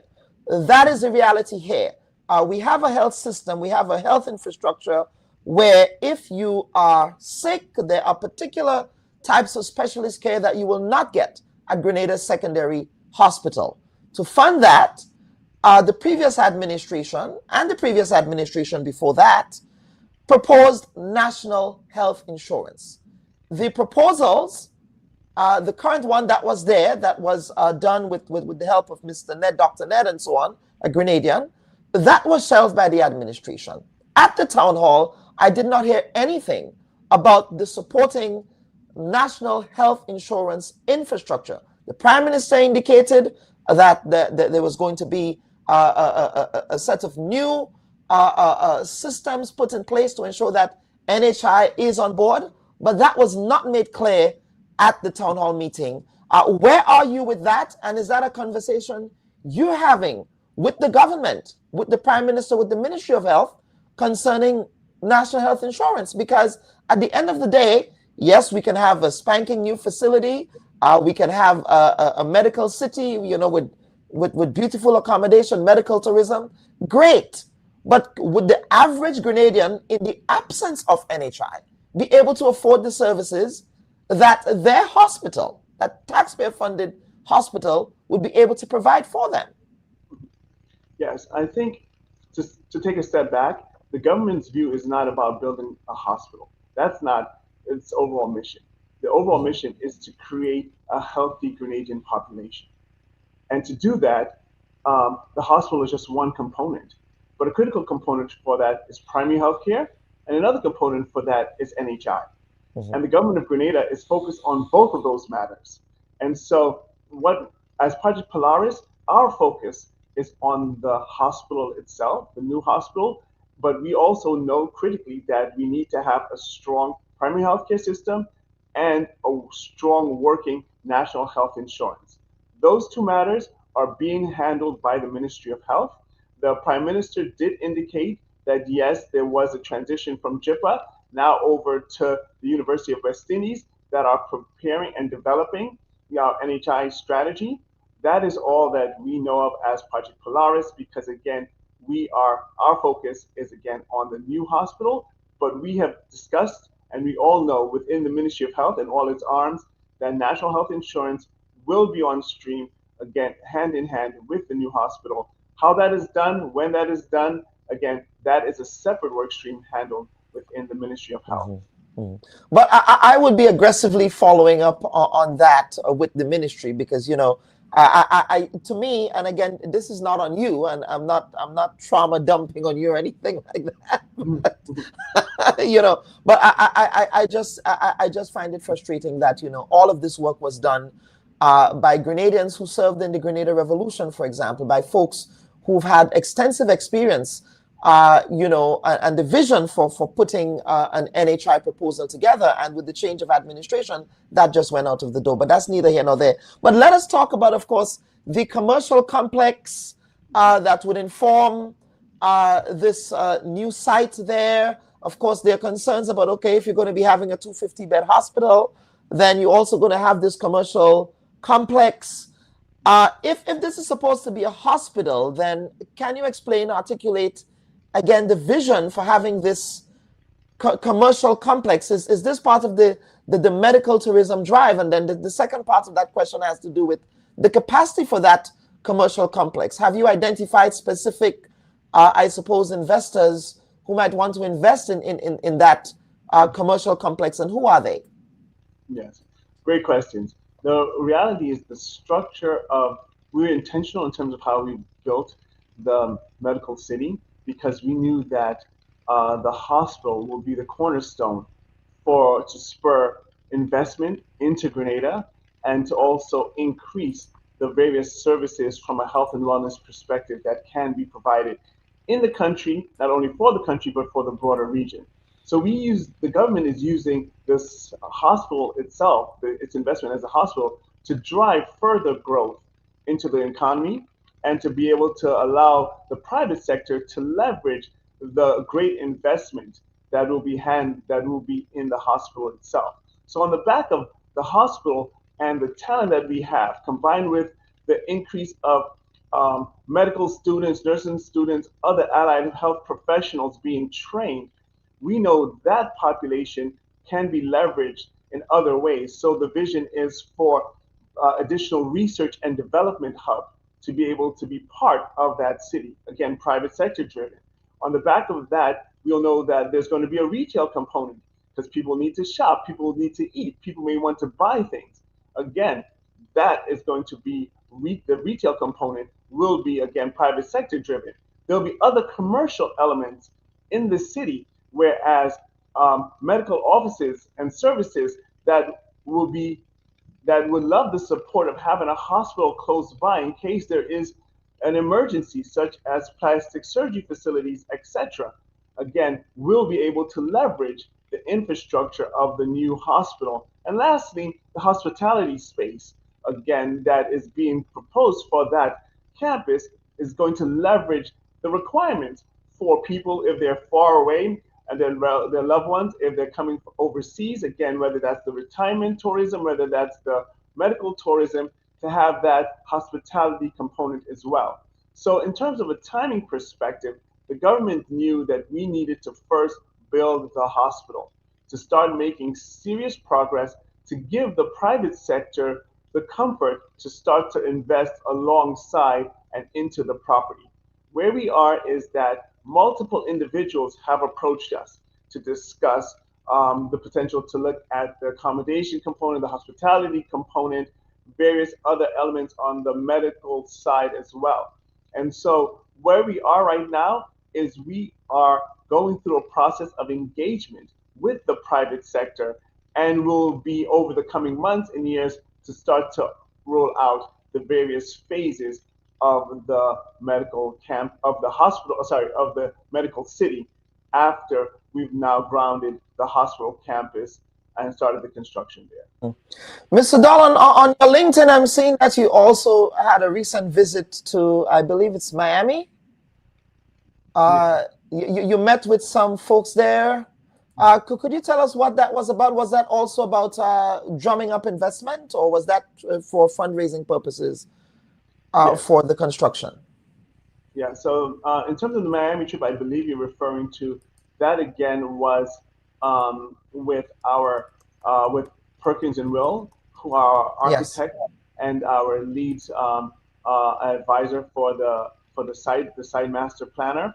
That group was also there. We had other key stakeholders as we were reviewing and finalizing the concept plan that has been now that will be on display at the groundbreaking and being part of the exhibits that will be open for the public to see.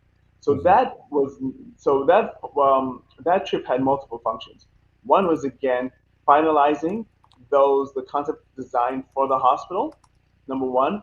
It was also allowed us to start to prepare for the next stage as we are going into that early works phase of construction, which was alluded to by Ambassador St. Bernard.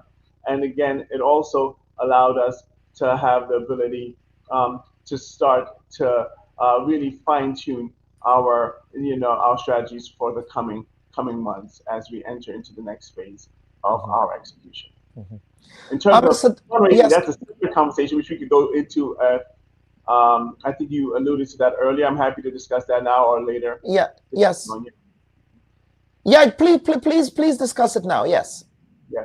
So from a fundraising perspective, again, we have looked at it really twofold. We're looking at it from commercial versus philanthropic funding. And so when we've looked, we have from the beginning, we had outlined the various sources of financing. We've ranked it in terms of, I'm talking about the commercial side. We've ranked it in terms of our approach and what we would like.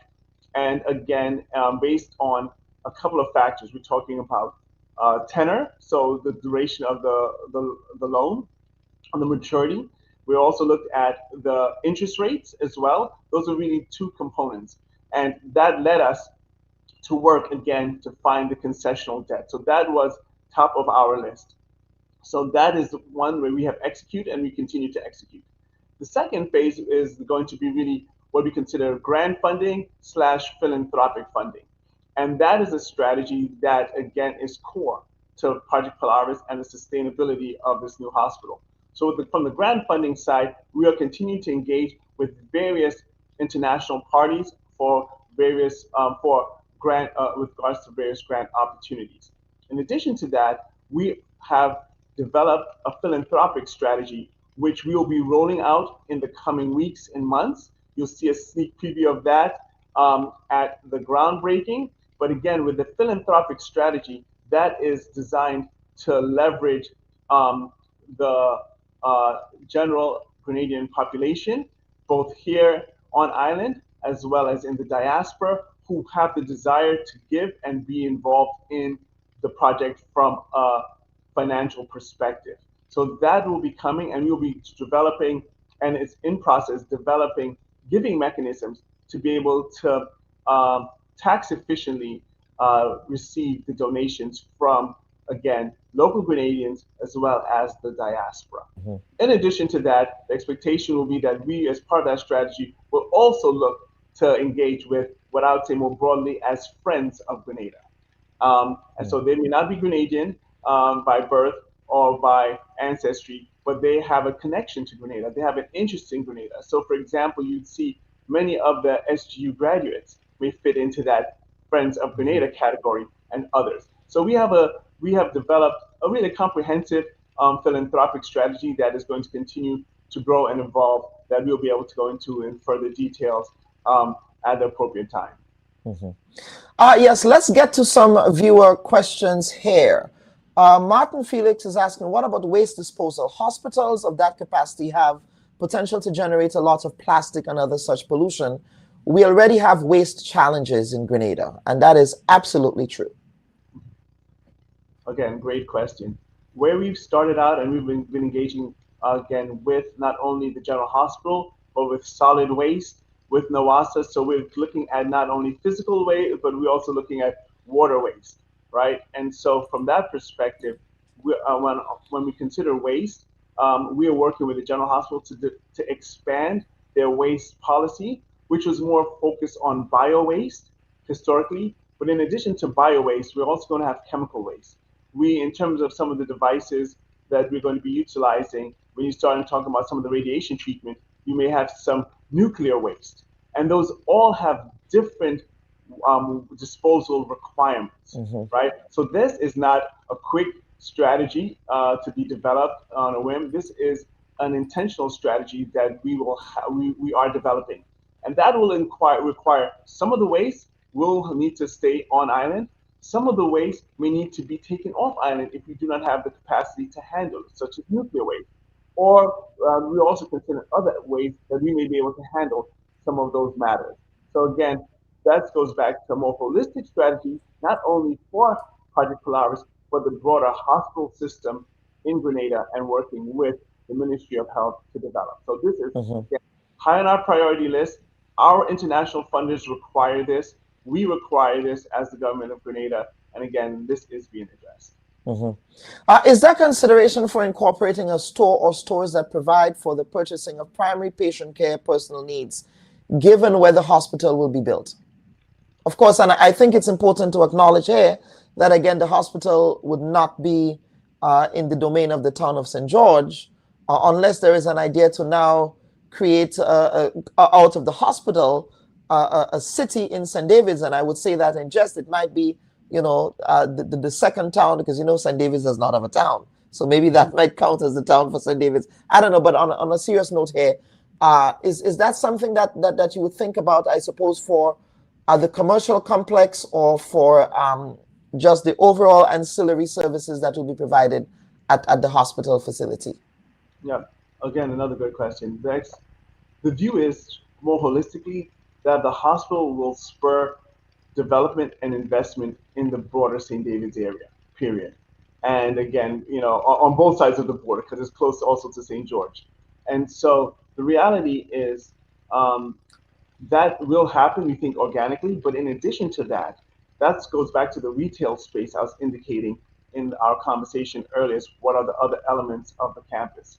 So part of the retail space, there will be the expectation that there will be not only inpatient pharmacies, but outpatient pharmacies, a pharmacy located there.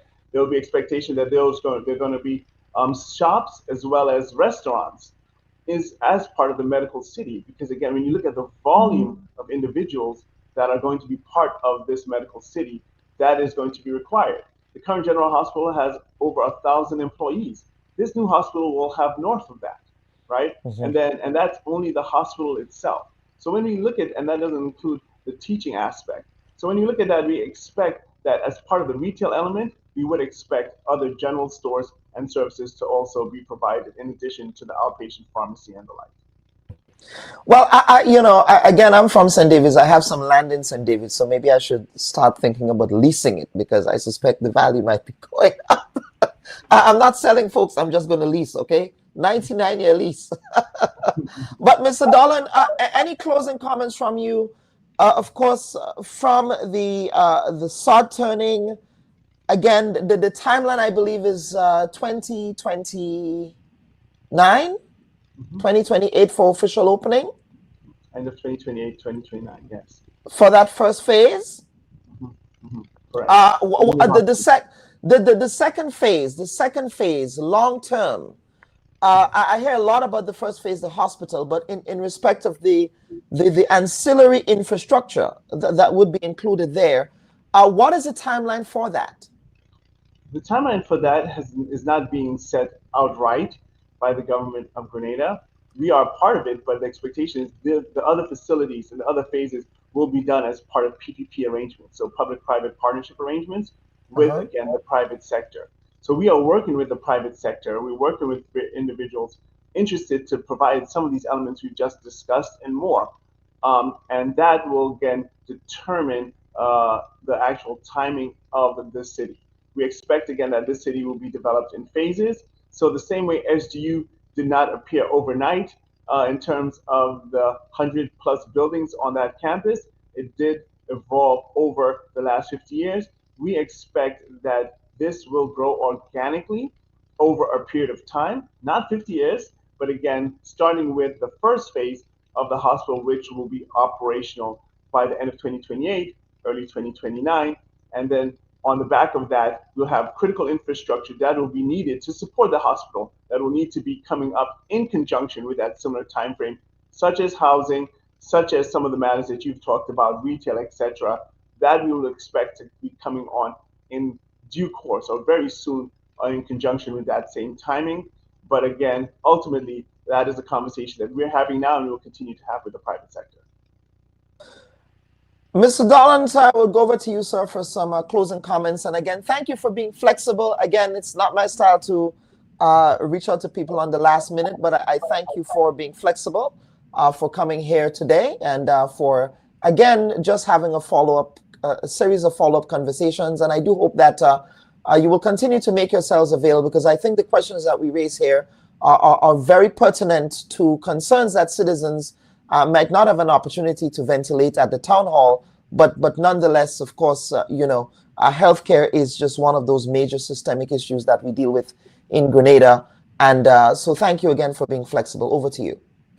Yes, I'll just really have 2 points. One is the government of Grenada, through Project Polaris, has spent a lot of time developing the strategy, the process, the planning for this event, for the creation of the new hospital. And again, that's why we have a lot of information that we're happy to share, but we also really appreciate the ability to engage with you, with the public, to get those insights and to also to make sure that we are continuing to be on the right track. So thank you for that. The second point is to highlight that, again, vision or strategy without execution is just hallucination. I think Edison said that. And where we are now is we've been dreaming about a new hospital in Grenada for decades. We've had this vision, but we've not been able to execute. And that's really what Project Polaris is doing. We're running fast, and we're looking for partners in the private sector who also want to run fast so that we can be able to deliver this medical city, not only phase one, which is the government's contribution, but the rest of the city for the benefit of Grenada and the broader OECS. So again, thank you for inviting us. Dr. Bubb, it's always a pleasure. Absolutely. Thank you so much for appearing on the Bubb Report this week, sir.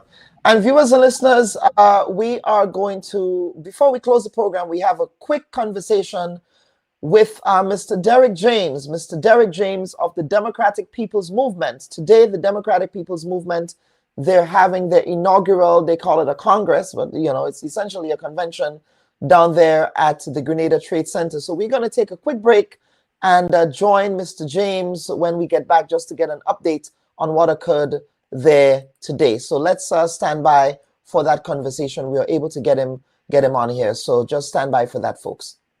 Folks, welcome back to this week's edition of the Bubb Report. I'm not sure if Mr. James, can you hear me, sir? Your air is directly in the camera, sir. Are you able to hear me, Mr. James? If you can just unmute your... Kilon, I'm not hearing you. You're not hearing me at all? No, I'm not hearing you. Okay, so can you... Okay, all right. So Mr. James can't... You want me to go out and come back in?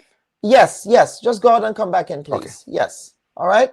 We're just trying to get an update there, folks, from Mr. Derek James, who is part of the Democratic Movement, Democratic People's Movement, Peter David's Democratic People's Movement, down there at the Grenada Trade Center. So we're trying to organize his connection there to see what that would look like. But we did want to get an update from them on that convention that is being held down there at the Trade Center. So let's see if Mr. James can hear me now. If not, we'll just have a segment later next week. I could hear you, Kellon. All right, he's hearing me now. So Mr. James, welcome to this week's edition of the Bubb Report, sir. Of course, we wanted to get a status update. Of course, today was your inaugural Congress there at the Grenada Trade Center. Talk to us about how everything went this morning. You have a new executive now, I suppose. What does the executive look like? And what would the rest of the day look like for you all?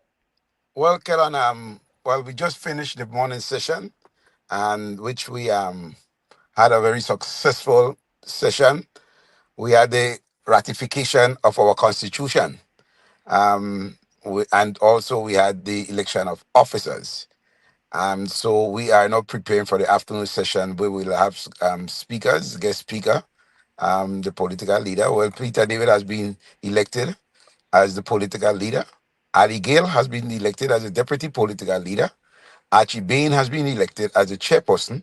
Pamela Williams, has been elected the deputy chair. Derek James has been elected as the general secretary. And then we had 3 general secretaries throughout the island, including Caracol. We had a large turnout. We had people from the diaspora, New York, Toronto. We had all the constituencies came out this morning, and we had a wonderful morning. So I think that now that everything has been constituted when it comes to the movement, that hurdle has now passed us, and we are now moving forward, looking forward to this afternoon session. Mm-hmm. And the afternoon session, of course, it's an open session. What time does it begin? I believe you have the premier, that's Mark Brantley, I believe, from Nevis? Yes, we do have the premiere of Nevis, and the session starts at 2 p.m. And that will be live on Mikey on Mikey Hutchinson's page there. Okay. What about the sentiment? What has been the overall sentiment from the people there who assembled this morning to participate in the proceedings? Well, they were in high spirit. It was a lot of fun. It was not the usual kind of convention where people go on the floor and nominate and do things. It was not like that. It was a situation where the delegates went up on a platform and speak of the things that happened in their constituency, and then they will declare the vote for the different delegates and so on. So it was a wonderful historic period. Um, um, we have never seen a convention like that in on this island. So we look forward to it continue. You know, we try to do things differently than tradition would dictate. And I think this morning we really did what we were planning to do. Mhm. Let us talk about two final questions, because I know you probably have to go have lunch. I Sure, suppose. and I know you're not giving me lunch. Well, when you come on forwards next time, we go talk about that. Thank you. After Weevils, After that, let us, yes. yeah. I suppose many people were surprised by. I think we lost Mr. James. I'm not sure, Mr. James, your camera just went off. There you are. Okay. Surprised by the choice of Mr. Ali Gill as the deputy political leader. How long did you know that Mr. Gill had an interest in re-engaging with frontline politics? Because we know that after he fell out of grace with the previous NDC, his previous home, that he was involved with the Grenada National Reparations Committee. He's been involved in culture, serving in S.A.A.S Corporation, and so on. At what point did he make that decision to get involved and to offer himself up? That decision was most recent. Recently, he made that decision. I know he was engaged for a while and was talking, and he had no interest in really coming forward. But I think, as he said this morning, when he looked at what's going on, he believes that it is time for all good men and women to come forward to assist in the development of Grenada. Because there has been a lot of disappointments of people for politics as we know it. And as such, Ali is one of those who think he still have a contribution to make towards the development of our country. And that is what we welcome. People coming forward who believe that they could make a contribution to the development of our country. We really want to make a difference in this. And Ali's input and Ali input into the movement is significant for us. Very, very significant for us. And we are happy that he's on board with us. Have you considered, we have been hearing from our sources that you have several, I suppose, caretaker candidates that you have identified, or have you identified others that have come forward for the various constituencies that you want to share? Well, we this afternoon we'll be presenting 8 candidates to the public. 8 will be presented this afternoon. I leave that for people to look and see and hear who they are. And we're hoping that we will do the rest. Not hoping, but we will present the rest at a later date. Have you identified those others, or is it still 8? You have 8 sure, and then... No, we have identified others.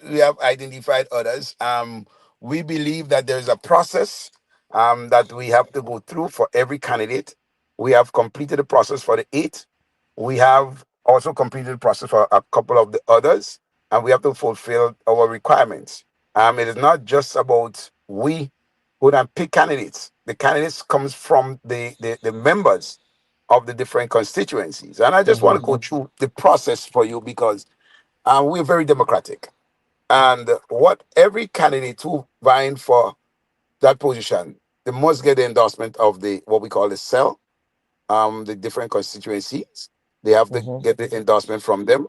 And as such, they have to present that to the executive, the strategic committee of the executive for discussion. And we go through a period of vetting the person before we get a person declared to go ahead.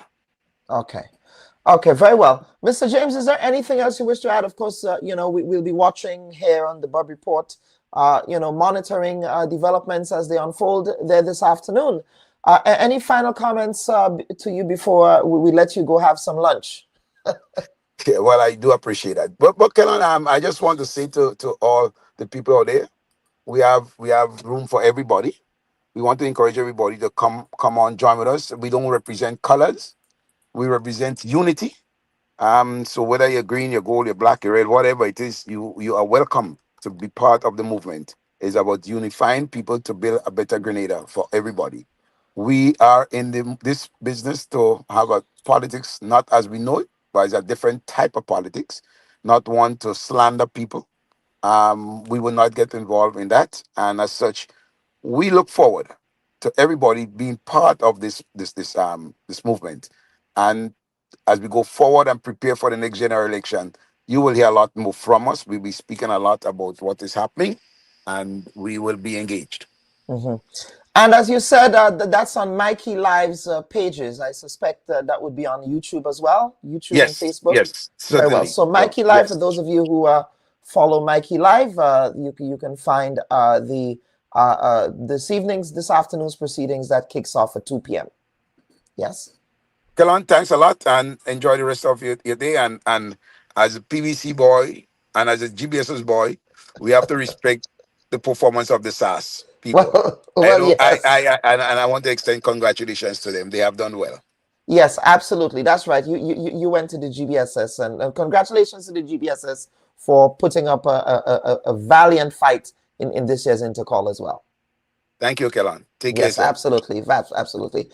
Viewers and listeners, of course, that was Mr. Derek James there, the newly minted General Secretary of the Democratic People's Movement. Of course, they're having their inaugural Congress, that's what they call it, down there at the Grenada Trade Center. This is an event that we are following. And of course, next week, we will be having a full-throated panel here on so much developments that have occurred over the last, I would say, over the last month in Grenada. We have had, in the context of the new National Party, they have had a full slate of candidates launched that ended with the launch of the candidate for St.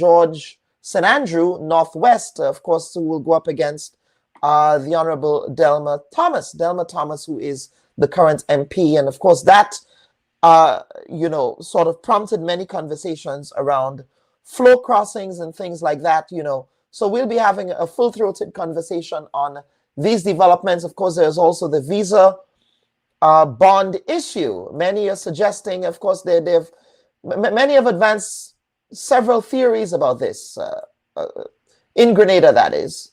One theory is that, Grenada was placed on this visa bond because of its failure to engage with the United States on the radar issue. Then there is another theory that was advanced that, this was done because of the CBI program. And another theory was advanced because of Grenadian overstay rates and public charge. But one theory that was never advanced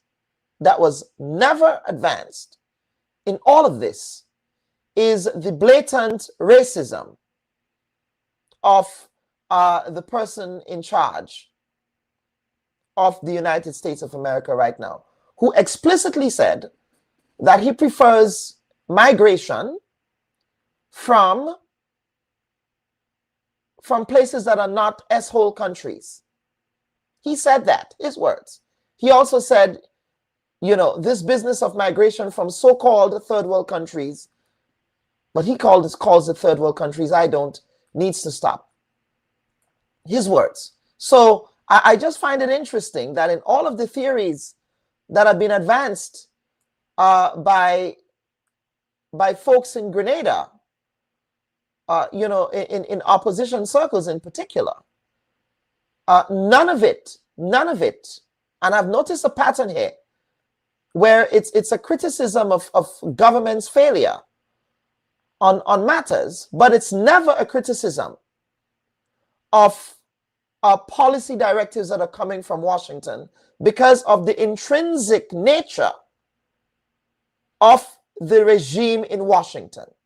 So my question is, why are we not having those conversations? Are we afraid that, that our visas will be taken from us if we were to articulate what this really is, the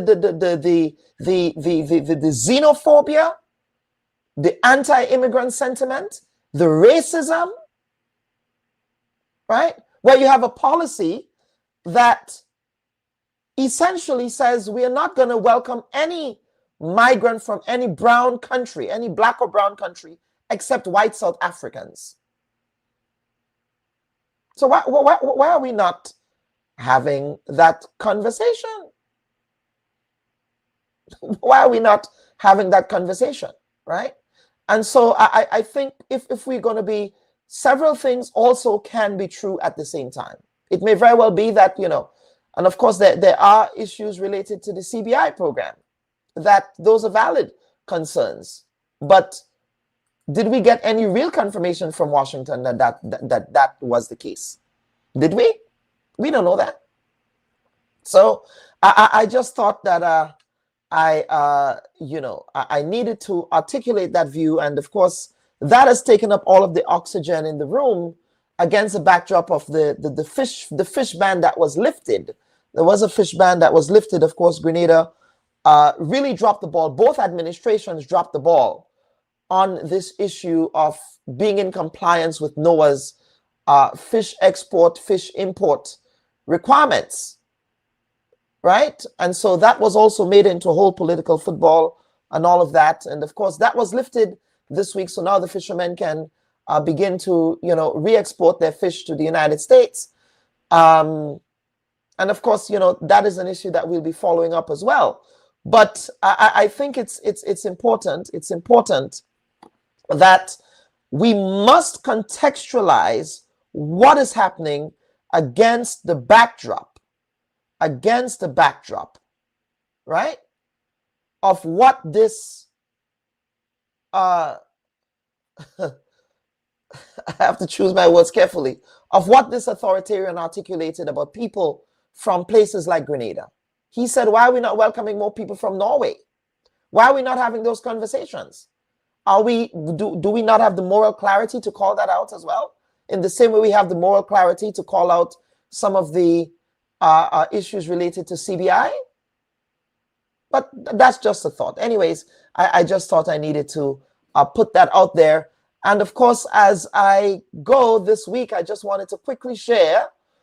Let me go ahead and share this picture here that I took in Panama. Of course, this was at the Afro-Antillean Museum. That's Panama's West Indian Museum. So again, if you ever have an opportunity to visit Panama, I would strongly recommend that you visit the Afro-Latino, or in English, of course, it's the Panama West Indian Museum. It has very rich history of our people's lives and lived experiences in Panama, and the types of discrimination that they confronted under American-style Jim Crow laws. Of course, remember, Panama was an American colony for a very long time, and our West Indian migrants who went to Panama to work on the canal, they experienced some of the same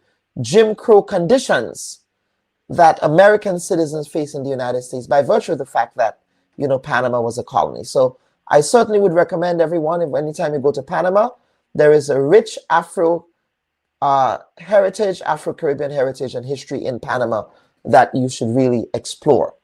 People are there in Latin America, even though they're not really represented in a way that's substantial. But credit to the work of the Afro-Caribbean descended activists in Panama who are doing very amazing work in ensuring that the legacies and the histories of our Caribbean people in Panama are honored and respected. So again, folks, let me thank you all for your participation in this week's edition of the Bubb Report, and we'll see you next week again for another full installment of the program.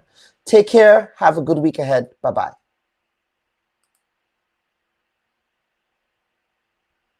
Should